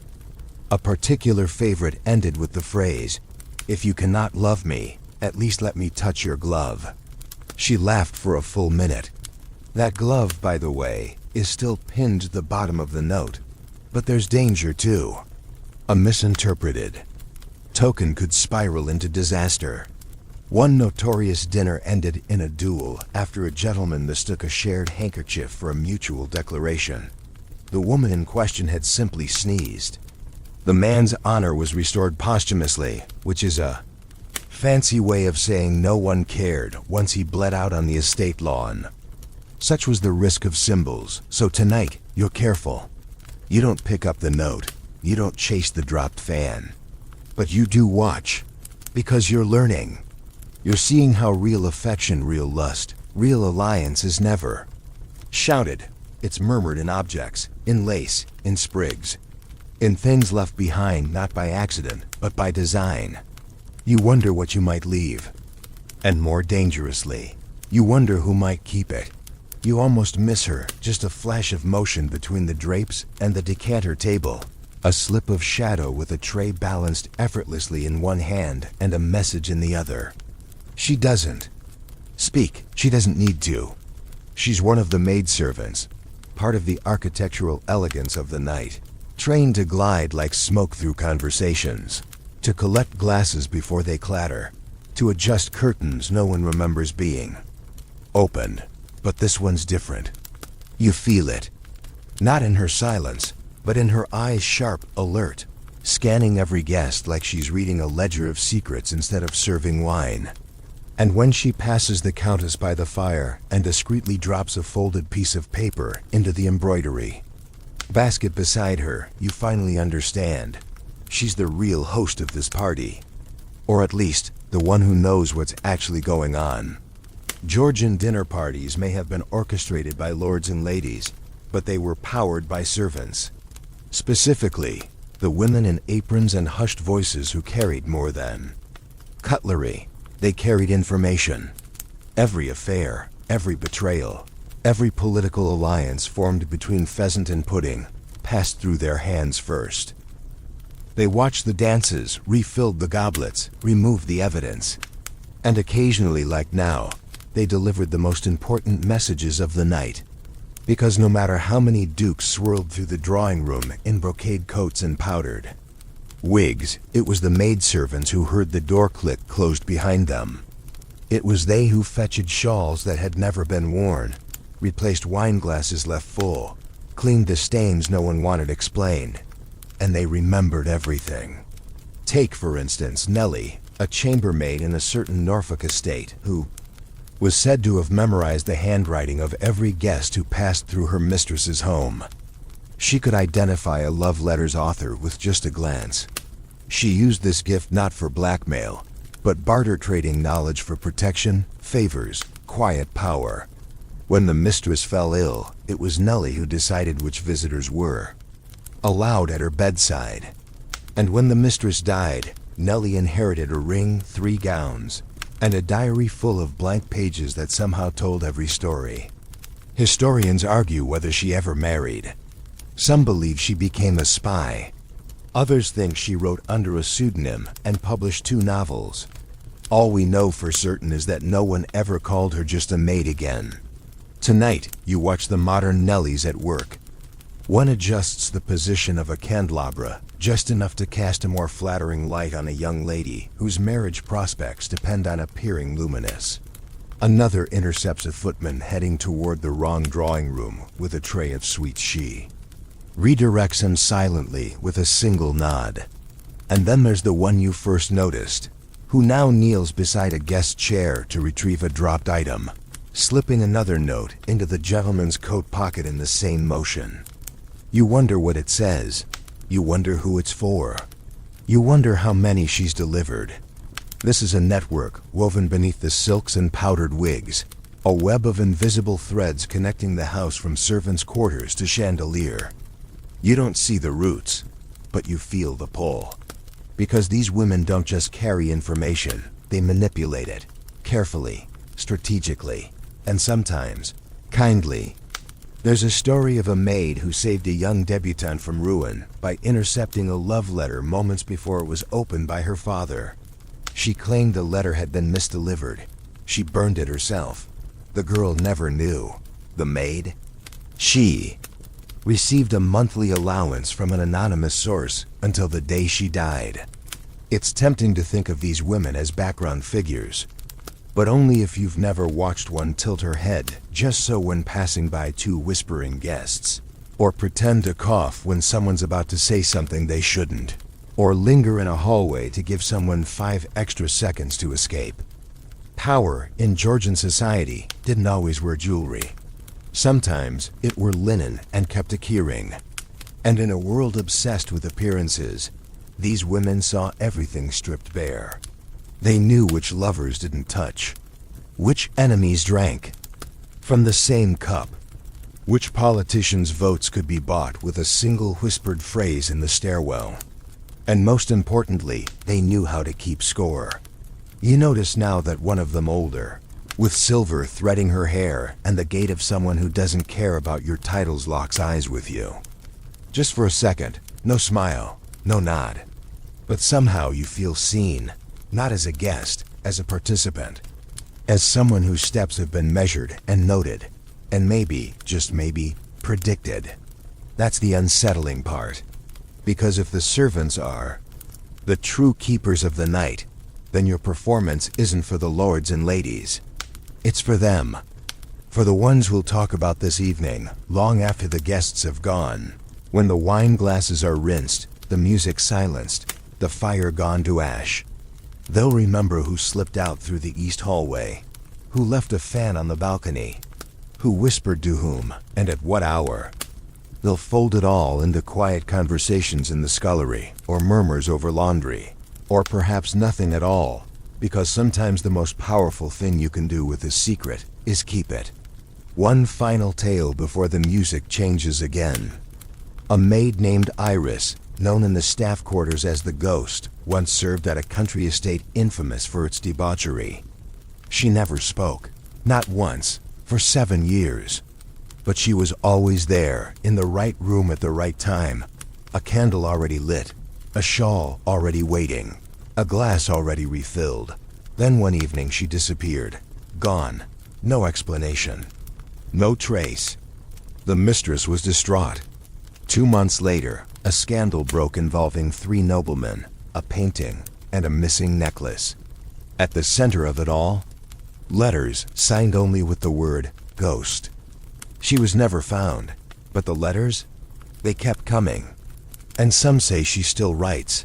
Maybe she's watching now. Maybe she's already passed you a message, folded in linen, waiting in your coat pocket. Maybe the real story of tonight won't be told at all, just remembered by someone who never speaks. You feel the weight of it now, the unseen gaze, the quiet ledger. And as the maid glides by once more, brushing your sleeve with the edge of her tray, you wonder, what did she just deliver? And was it meant for you? The first thing you notice isn't the silence, it's the sound just before it. The low murmur of half-forgotten Latin drifting from a far-off corner.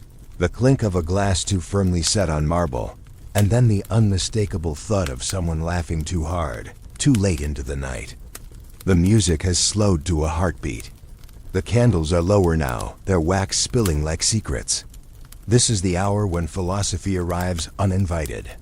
When wine turns introspective and everyone, whether they mean to or not, begins to confess. You're not in the drawing room anymore. You've moved somewhere quieter, richer in shadow. Maybe a side salon. Maybe the host's private library, left accidentally open for intellectual emergencies. There's a chaise longue that hasn't been used in years.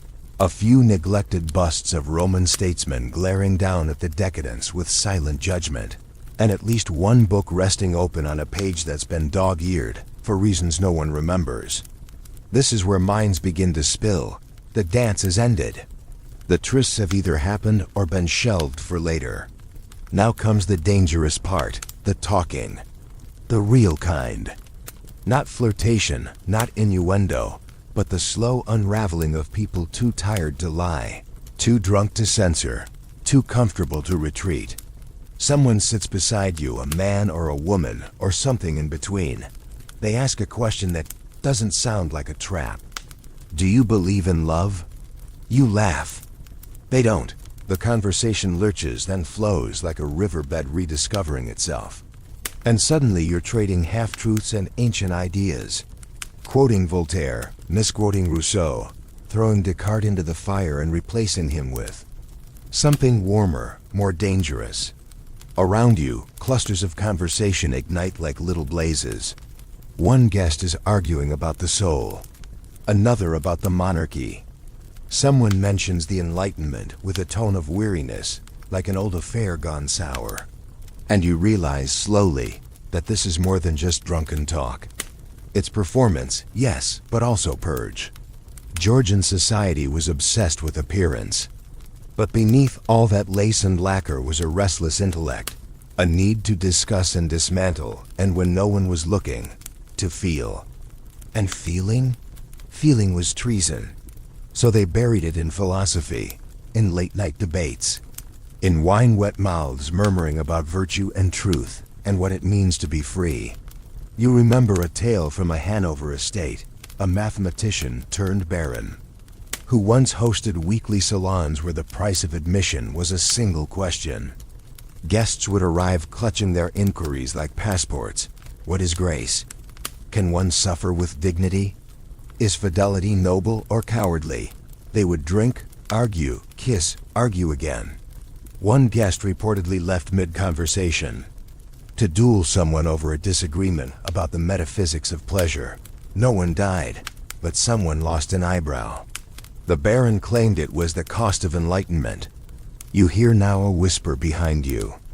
Two women, one in lavender, one in navy, discussing the morality of arranged marriage. One of them has recently been promised to a man who smells like damp straw. The other has refused two offers, preferring spinsterhood to strategic affection. Do you think we can rewrite our fates? The first asks, or just rearrange the punctuation. The second doesn't answer. She just leans her head against the other's shoulder. Silence becomes agreement. In another corner, a gentleman leans too far into a discussion about poetry, and ends up reciting an entire sonnet about longing, eyes locked on someone who refuses to blink.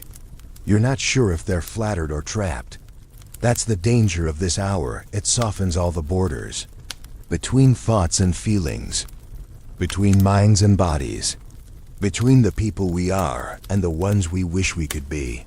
Someone brings up death. Someone else, sex. And then they realize they're talking about the same thing. You take a sip of whatever's in your glass. It's sweet now, viscous, like syrup or regret. And suddenly, you understand why these conversations happen only here, in this room. At this time, it's not just the wine, it's the permission. This hour grants you a reprieve from performance. A moment to unravel without consequence. Or at least, without immediate consequence. And while most will forget the exact words said tonight, they'll remember the weight of them, the tone, the tremor, the hand on the shoulder, the glance that lingered 3 seconds too long. You look up. Across the room, 2 men are speaking in French, too quietly to understand. Their postures are relaxed, their faces flushed.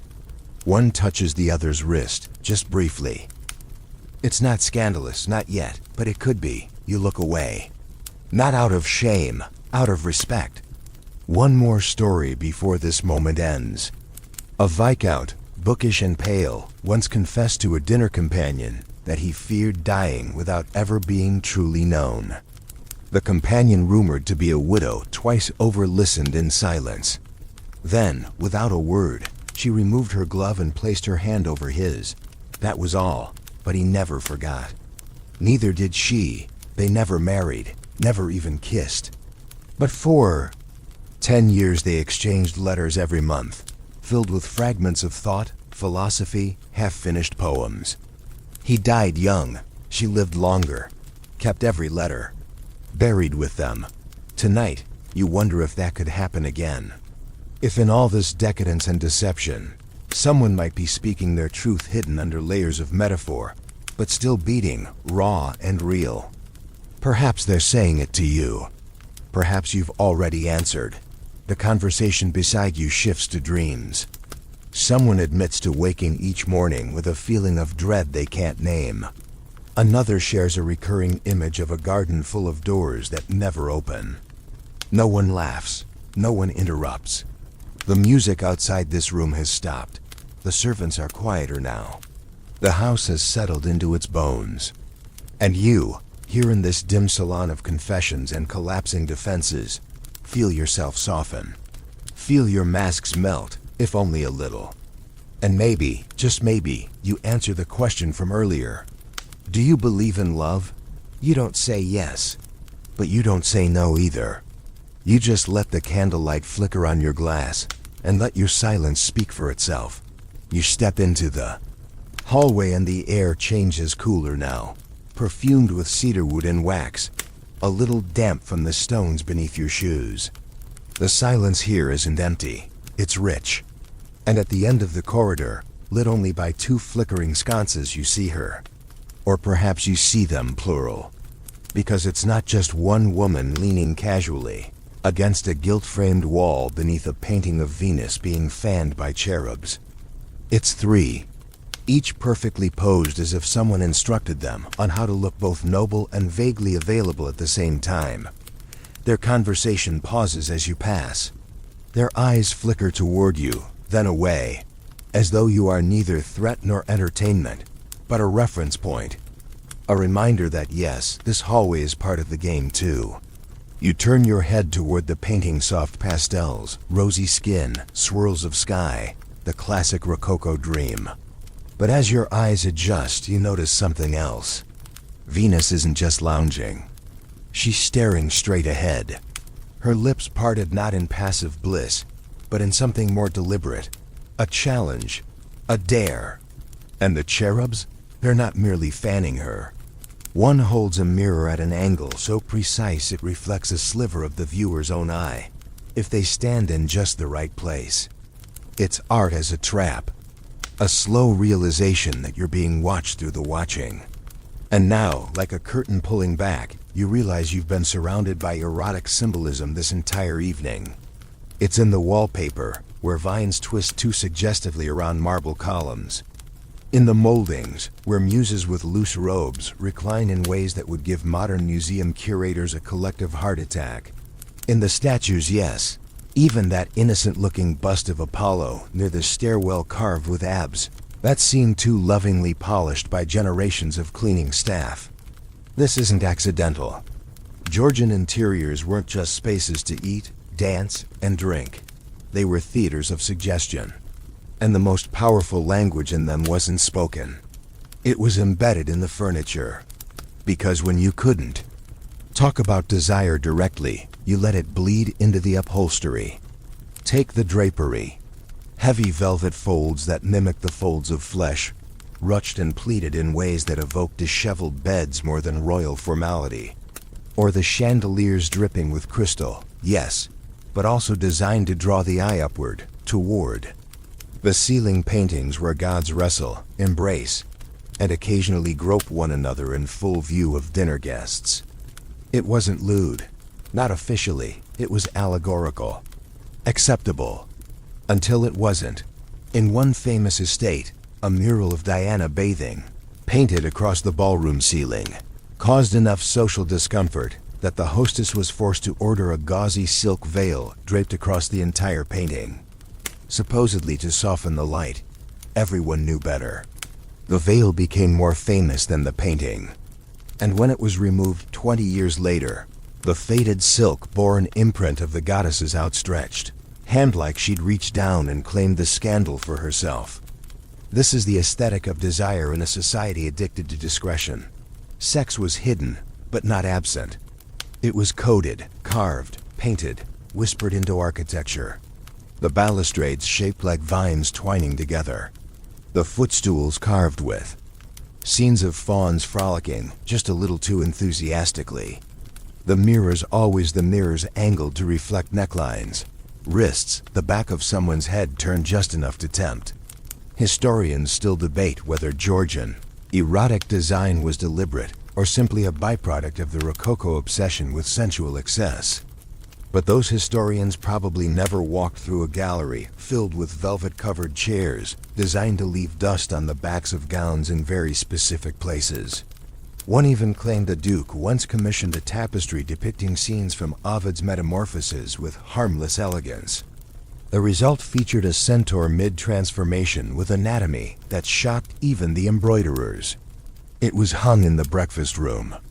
You realize now that every object around you is part of a larger language.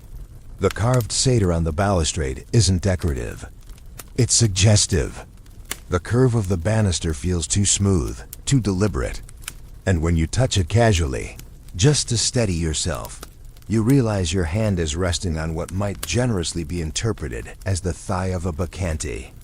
These houses were built to provoke without speaking, to titillate in whispers. And if anyone accused the host of impropriety, they would simply smile and say, "Oh, but it's just mythology." You step into the gallery. It's quieter here, but no less alive. Oil paintings line the walls, mostly noble ancestors, though several appear mid-tryst, mid-hunt, or mid-blush. And in the far corner, there's a sculpture you hadn't noticed before. Two figures locked in embrace. Classical, of course. Draped in just enough cloth to suggest not draped. Their faces serene, but their bodies unmistakably entangled. The plaque reads, "Love Conquering Melancholy." You think that's probably not the original title, but in Georgian parlance, melancholy was often just a code word for desire denied. A way to discuss yearning without admitting it. Even the poets did it. "My heart aches with nothing but art," wrote one viscount to his mistress. Art, in this case, being a euphemism for your thighs. The letter was never sent, but it was found decades later, tucked behind a frame pressed between the canvas and the backing, like a confession sealed into the architecture. Tonight, as you wander through the house, you realize that the most erotic gestures aren't the kisses stolen behind curtains or the notes passed under plates.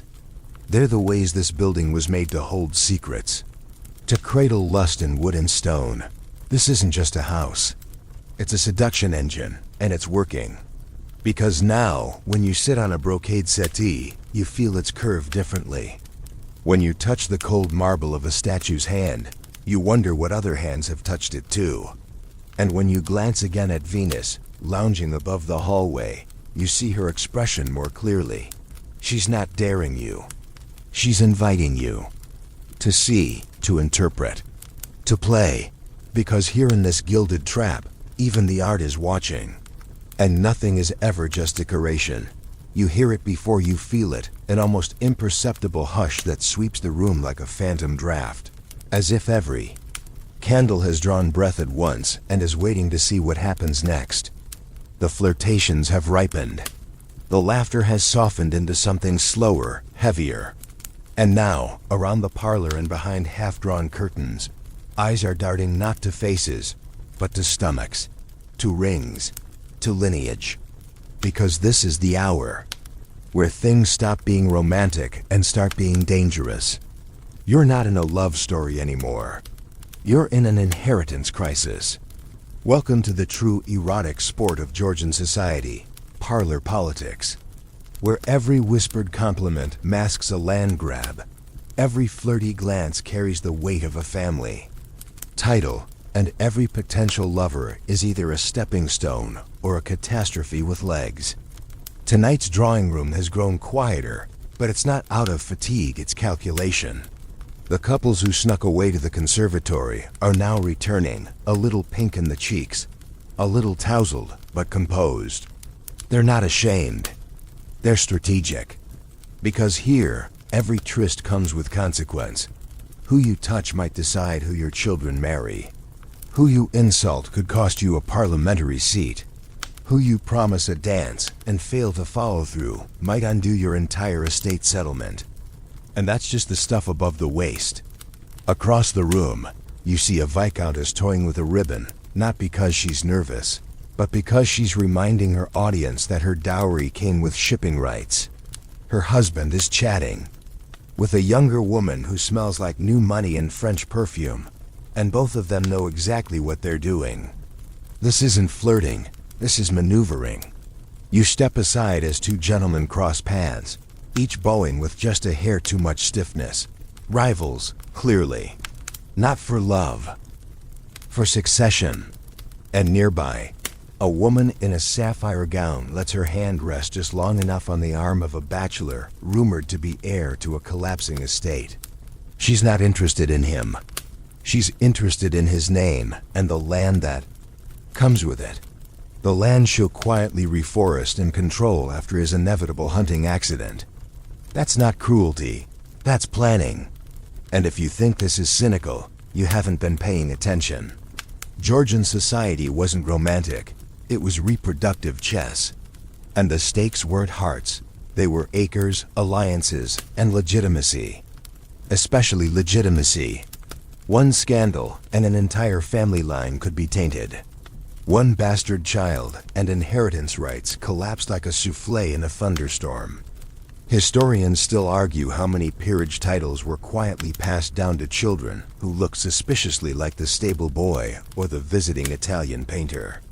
No one asked, everyone knew. The trick was appearances. Keep the names clean. Keep the linens plausible. And if you must stray, do it with someone whose surname wouldn't look scandalous on a birth certificate. You sip your drink now with a new kind of awareness. This isn't just a room full of guests. It's a battlefield of heirs. Behind every smile is a strategy. Behind every toast, a treaty. That gentleman to your left, he's not courting affection. He's weighing the cost of your cousin's title. That lady adjusting her earring, she's not distracted. She's listening, gathering information, planning the next season before this one ends. A prime example. Lady Mortimer, remembered fondly in salons and less fondly in wills, once orchestrated the marriage of her daughter by pretending to host a musical showcase. The guest list included 4 eligible bachelors. One mysteriously fell ill. Another was discovered in a compromising position with a valet. The third, distracted by a gambling debt, was lured into conversation with an heiress from Manchester. That left the fourth, who found himself seated beside the daughter at dinner, dancing with her during the third set, and gifted a miniature portrait of her by the time dessert arrived. They married within a month.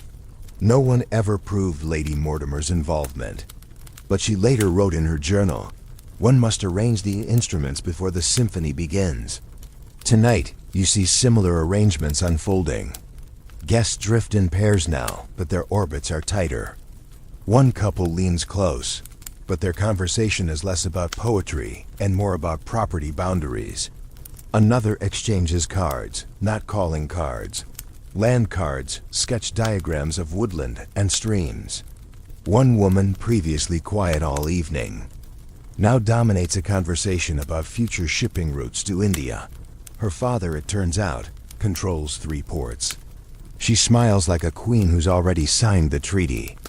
And in the farthest corner, A lady of advanced age and terrifying elegance watches everything.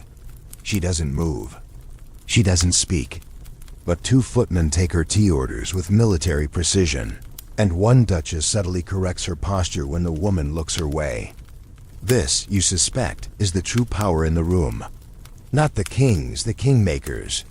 These dowagers, these matriarchs, these quiet titans wrapped in lace, they're the ones who remember every scandal, every legitimate heir, every fake miscarriage, forged baptismal record, sudden disappearance of a governess. They hold the keys to social memory, and no one crosses them. Not twice. You recall a tale quiet, almost forgotten, of a baroness who lost her husband, her fortune, and her home all in 1 year. She disappeared for a season, then returned with new jewelry, a new surname, and a niece who bore a striking resemblance to her former lover. That niece later married a duke. The baroness lived another 20 years in luxurious exile. Her revenge was never public, but it was thorough. So tonight, when you see that same subtle shift in seating, when someone moves their chair closer to the count's daughter, when a second glass of sherry arrives unrequested, but not unwelcome, you know what's really happening. These aren't coincidences. These are negotiations. This is matchmaking with bloodlines instead of butterflies. And yes, it's seductive. Not in the romantic sense, but in the gravitational sense. You feel the pull of it, the strategy, the structure, the thrilling idea that beneath the silks and sarcasm is a living, breathing ecosystem of power, delicate, yes, but utterly unrelenting. The candles flicker again. Someone stands to fetch a shawl, but returns with a new companion. Someone else begins to play the harp, not for music, but for attention. It works, and as you glance once more around the room, you realize the true intimacy of the Georgian dinner party wasn't what happened in the dark. It was what happened in the light beneath the glances, the gossip, the gold leaf. The real seduction was the future. And tonight, everyone here is gambling on it. You hear the gasp before the silence. It's small, strangled, barely more than a breath, but it lands like thunder. Heads turn, fans freeze mid-flutter, and for 1 razor-edged second, the entire room holds its breath. Something has happened, or is about to. And when you see her, her hand trembling, her eyes too wide, you know this night just slipped its corset. Scandal has arrived, not a flirtation, not a hint, a rupture. And suddenly, all the careful etiquette, the hushed signals, the rehearsed restraint, it's all teetering on the edge of a single misplaced sentence or glance or touch. Georgian society was built on the illusion of stability, of order and control. But it was also a powder keg and dinner parties like this one, the match. Every whispered insult, every sidelong glance, every unreturned letter tucked in a whiskadall. Of it builds, simmers, coils into something combustible. And now here it is. A scandal unfurling in real time, like a fan snapped open with too much force. You're not sure of the details yet. No one is. But that's not important. In this world, the truth doesn't matter. The story does. Because the real weapon at these gatherings isn't the silverware. It's the retelling. You watch the information move, not with words but with glances. One woman raises her eyebrows just slightly. Another covers her mouth, not in shock but in delicious anticipation. A footman pauses in the doorway, not to serve, but to listen. Because whatever just occurred, it will ripple across carriages, into parlors, into next week's salon in London, wrapped in speculation and garnished with embroidery.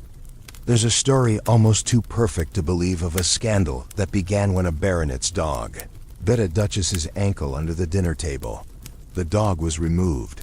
The duchess bled. But the real problem came when someone noticed the baronet seemed a little too pleased. By morning, the story had mutated. The dog was rabid. The duchess had fainted into the arms of her former lover, and the baronet had apparently trained the animal himself. None of it was true, but it didn't matter. The baronet fled to the continent. The duchess recovered. The dog became a metaphor in 3 different poems. That's the velocity of scandal here. Tonight's version may be smaller. Maybe a letter dropped too carelessly. Maybe a touch seen by the wrong person. Maybe a name spoken that wasn't meant to be uttered in public. But already, the room is digesting it, rearranging itself around the fallout. You see it in how the chairs shift slightly, how a previously ignored guest is suddenly the center of whispered attention, how the hostess appears out of nowhere too. Laugh too brightly and ask if anyone would like more port. She knows. She's moving quickly to patch the seam before it tears. But it's too late. Because once scandal breaks surface, it doesn't vanish, it mutates. Someone at the back of the room says something in too loud a voice. You catch only one word: bastard. It could be a joke.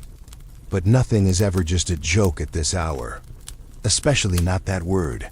Bloodlines are sacred here. Inheritance is law. To suggest illegitimacy openly, even as a jest, is to append the table. Literally, in one infamous case, the Duke of Key once slapped a cousin across the face with a glove soaked in wine over a whisper that his 3rd son favored the gardener's nose. The slap wasn't the scandal. The duel was. Neither man was harmed, but the glove was framed. It still hangs in a private estate, embroidered with the phrase, "Truth is tiresome." Tonight, no gloves are flying, yet, but you can feel it. The tension tightening. The actors finding their lines. The scene preparing itself for climax. Scandal isn't just drama, it's performance. And the audience? Ruthless. Already you can see who's enjoying this, who's terrified, who's calculating. One lady fakes concern while discreetly adjusting her bodice to show just a little more interest. A gentleman offers comfort to the shaken party, but you can see in his eyes he's mentally composing a sonnet about the moment. And over by the piano fort, a maid appears to be tuning the instrument, but she's actually listening. Always listening. And here's the thing, sometimes scandal is planned, or at least invited. A minor noblewoman, desperate for notoriety, once pretended to faint at the mention of her former fiancé's name. The catch? He'd never proposed. She just wanted the story, and it worked, for a time. She was courted by 3 men within a fortnight, married one, poisoned him, was widowed, married again. That one survived, but never smiled again, and her name? Still spoken in circles where women sip tea too slowly, and men wonder why their fortune went cold. So now you watch and wait, as the drawing room recalibrates. Because scandal, once set, loose, demands a response. Some will flee excuse themselves to check on the carriages, or suddenly remember a prior engagement. Others will gather closer, eager to witness the unraveling. And you stay right where you are. Because this is the moment that history remembers, not the speeches, not the dances, the breaks, the slips, the night when someone said what everyone else was only thinking. And you want to see what happens next. You glance toward the center of the storm. The woman is still pale. Her companion, the one beside her, now stands not defensively, not apologetically, but with a kind of quiet poise that suggests they knew this would happen. That perhaps. They wanted it. There's a hush. Then a single laugh, dry, deliberate, and the room breathes again, but differently. Like something just broke, and the sound you hear now is everyone choosing how they'll pretend it didn't. A servant refills your glass. You nod your thanks, but your eyes are on the door. You know this night has changed shape. What started as ceremony is now scandal, and you're still inside it, still watching, still wondering whose story just ended, and whose just began. It starts with feathers. Not the kind perched neatly on a powdered wig or woven into a fan, no. These are loose, untethered, swirling through the grand marble hallway like leaves in a storm. One clings to your shoulder. Another catches in a passing. Gentleman's curls. And then comes the laughter high, breathless, a little too wild for this hour. The masquerade has begun. If the dinner was theater and the drawing room was diplomacy, then this is delirium.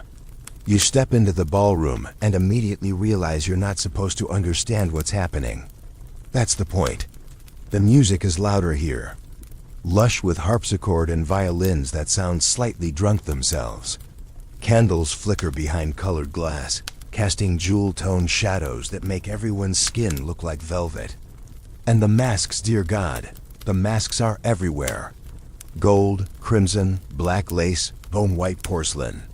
Some cover half the face, others just the eyes, and some are full masks that turn the wearer into a living myth. You recognize no one, or at least you pretend not to. That's the rule. The masquerade is the sacred erasure of identity. Names vanish, titles blur. All that remains is gesture, voice, movement, and desire. Because without consequence, everything becomes possible. The woman beside you wears a fox mask. Her dress is dark blue, slit higher than etiquette allows.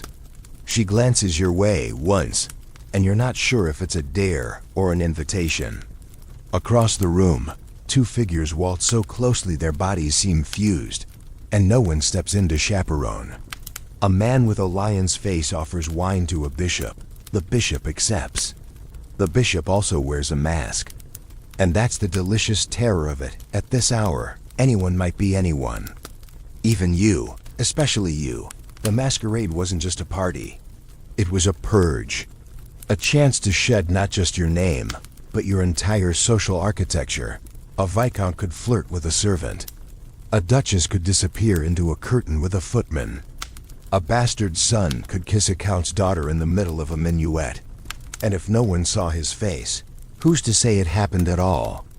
Historians still argue whether masquerades functioned as true social subversion or just temporary fantasy.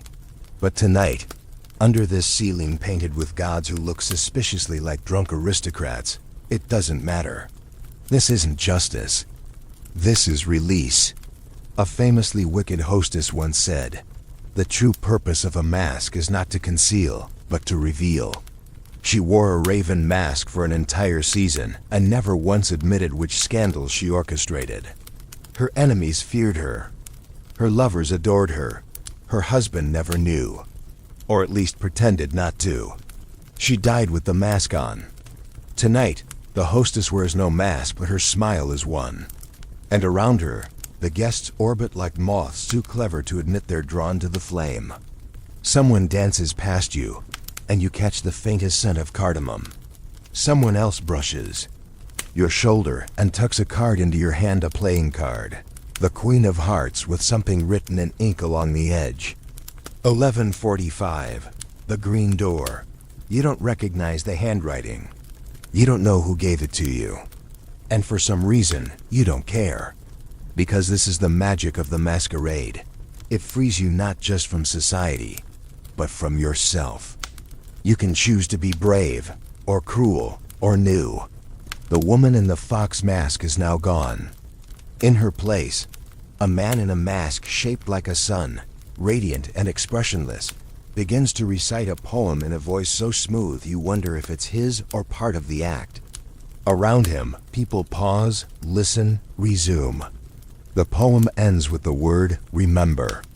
No one claps, everyone shivers. Masquerades also carried risk. Without names, there is no protection. Consent becomes murky. Mistakes go unnamed. One party, held in Bath, ended in 3 pregnancies, 2 duels, and 1 anonymous birth. No one ever discovered who the parents were.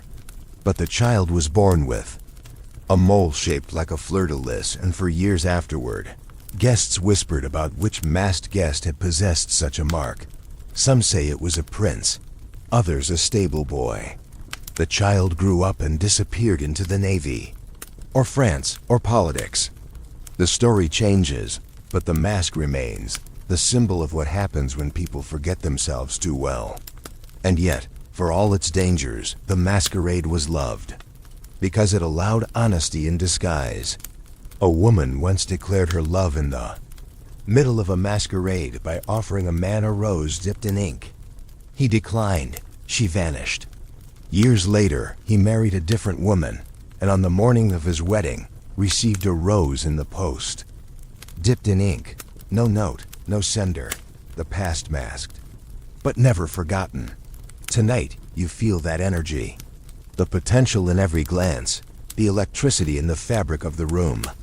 A man in a harlequin mask pretends to juggle. A woman with antlers dances alone. A childlike figure in all white skips past and is gone. You catch your own reflection in a mirrored panel, unrecognizable, strange, radiant. This version of you could get away with anything. And that thought is dangerous, or thrilling, or both. The music crescendos. Two masked guests laugh too loudly. A hand takes yours gloved, firm, deliberate, no words. Just motion. You're pulled gently toward the center of the floor. You don't resist. Because here, at the heart of this beautiful lie, is something almost pure. The fantasy of freedom. The thrill of being anonymous in a room full of secrets. The illusion of control. The promise of chaos. As the violins reach their peak, the masks become not disguises but declarations. This is who I wish I were. This is who I might become. This is who I dare to be when no one can name me. And somewhere, just beyond the reach of the music, the clock begins to chime. You wake up before your body does. Not in a bed, those are for guests with dignity intact, but in a brocade chair that smells faintly of brandy and decisions made. In candlelight, your shoes are off. Your glove is missing. Someone's lace fan is folded in your lap like a souvenir or a warning. The room is a hush of aftermath. The party is over, or at least, the part that anyone will speak of publicly. This is the morning after code, and it begins not with movement, but with stillness. The drawing room, now streaked with pale light from the high east windows, looks like the stage set of a war that was never declared. Fans abandoned, half-empty glasses catching the gold of sunrise.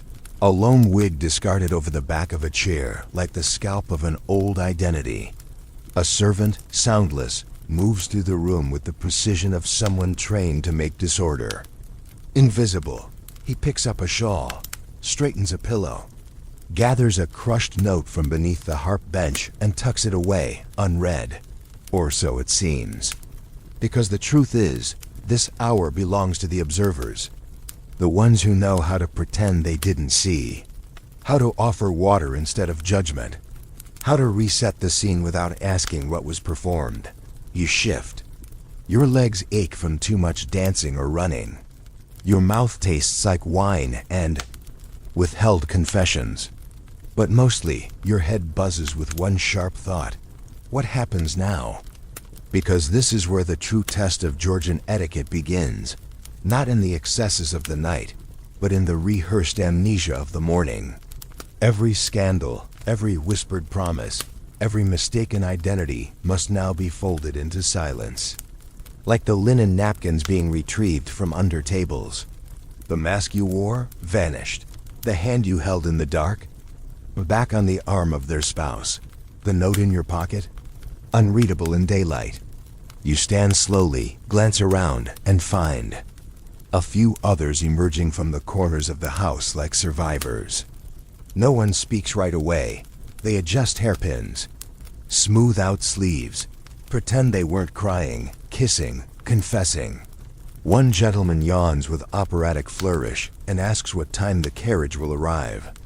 Another lady murmurs something about the weather, as if the thunderstorm that erupted between her and the ambassador's son behind the billiard room is now simply a question of clouds. This is the mask beneath the mask, the one no one takes off. A young debutante barely old enough to survive the night intact walks past you holding a book of poetry she almost certainly didn't have when she arrived. You wonder if she stole it. You hope she did. And then you see her, the hostess, unruffled, unbothered, radiant. Her gown is pressed, her smile fixed in place like a chandelier crystal, and she walks among her guests with the serenity of a woman who has either forgotten everything or memorized it for future leverage. She thanks you for coming. She calls you by name, but she pauses just for a second too long before saying it. Did she forget? Or is she reminding you she remembers something else? That's the brilliance of this hour. Everything is deniable. Too many oysters. This isn't hypocrisy, it's a pact. Georgian society survived not by virtue, but by shared silence. By the unspoken agreement that pleasure must be erased before it fossilizes into shame. A famous diarist once wrote, "We sin like poets and repent like bureaucrats." He was found dead in a creek 5 months later, holding a handkerchief embroidered with the initial of a woman who swore she'd never met him. She wore mourning for 3 days, then remarried. Tonight's sins will live on, but only in footnotes, private journals, and the eyes of those clever enough to witness and wise enough to shut up. The servants, of course, know everything. You watch one now, an older woman wiping down a table. She lifts a glass, studies the rim, and smiles faintly before replacing it. She's counted every missing necklace, every extra perfume, every mismatched glove, and she will say nothing, not because she's loyal, but because she's strategic. One whispered detail at the right time, and her son might end up with a job at court. That's power. That's memory. And memory, in Georgian England, is always for sale. The sun is higher now. The smell of roasted meat begins to waft from the kitchens. Guests are beginning to leave, gathering their dignity like spilled powder. Some avoid each other's eyes. Others cling too tightly to pleasantries. One man offers a cheerful goodbye. To a woman whose hair he was holding hours earlier, she nods. Her cheeks don't flush. They know what they did. They also know they'll never mention it again. A scandal is only fatal if it sticks. You make your way toward the front hall, where the carriages await. The marble floor is cool underfoot. The doorman gives you the same nod he gave you upon arrival, but this time it feels heavier, like a full stop, like a promise. Behind you, a mirror shows a different version of you, worn down, reassembled, somehow both more honest and more hidden than when you arrived.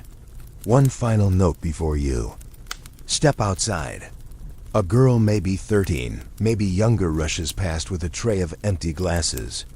Tied to her wrist is a string, and on the other end, floating like a ghost, is a white balloon, a remnant of the masquerade. Or maybe a warning. You never saw it the night before, but it's here now, floating, bobbing gently against the ceiling. A reminder that even after the guests have gone, the house remembers everything. You step into the daylight. A breeze brushes your face. You smell horses, hear wheels on gravel. Someone calls your name, not the one you wore last night, but the one you're expected to answer to. You climb into the carriage. The door shuts, and as the wheels begin to turn, you realize something strange. You miss it already. The music, the masks, the danger, the intimacy of strangers, the quiet violence of glances. You wonder who you were, just for a night, and whether that version of you is still somewhere inside the house. Maybe folded into a cushion, maybe in the handprint left on the banister, maybe in the eyes of someone watching you leave. Because Georgian dinner parties didn't end when the last glass was cleared. They echoed. They lingered. They clung to your clothes and followed you home like perfume you didn't apply. And some part of you already knows you'll come back. Maybe. Not to this house. Maybe not to this night. But to the promise of it. The performance. The possibility. Because once you've tasted this world, no other kind of dinner will ever feel real again. You don't speak of it. Not to your driver. Not to the maid who greets you at your own door. Eyes trained firmly to the floor as she helps you disembark with gloves that are suddenly not your own. Not even to your reflection later that evening, as you stand over the basin and dab cold water onto the corners of your eyes, which still shimmer faintly with candlelight. The party is over, but the party is inside you now, like a memory stitched into the lining of your coat, like the scent of tobacco clinging to your collar that you can't remember smelling in the moment, only now, only after. Georgian etiquette teaches you to move on, smile, recite, adjust your hemline, and sip your tea and speak of nothing more intimate than the price of linen or the weather in Kent. But behind your ribs, something has changed. You feel it, like a muscle stretched and still humming. That dinner, the cascade of glances, the weight of silence, the way a conversation could turn to seduction in the space between courses has imprinted on you. And the rules no longer feel like rules. They feel like choreography, a game you now understand too well. You try for a time to go back to how it was. You attend quieter suppers. You sit at simpler tables. You keep your mask in the drawer, far from reach, but it calls to you in soft folds of memory. The powdered wig that wasn't yours, resting for a moment against your cheek in the dark. The fan snapped shut with a message only you understood. The whisper that came not from a mouth, but from a look, across a ballroom lit like a cathedral of secrets. You weren't just a guest, you were a participant. And more dangerously, you were good at it. And now you see it everywhere. You see it in the way a neighbor's wife lingers too long at your elbow during a garden stroll. In the way the minister's daughter arranges her shawl just a little too artfully before curtsying. In how someone's note arrives unsigned but smells unmistakably of your host's library. Even in church, where the windows throw long shadows across velvet sleeves, and the air smells of candle wax and judgment, you think, what would this look like at night with music? Would the vicar blush if you stepped too close? Would the deacon's wife pretend not to see?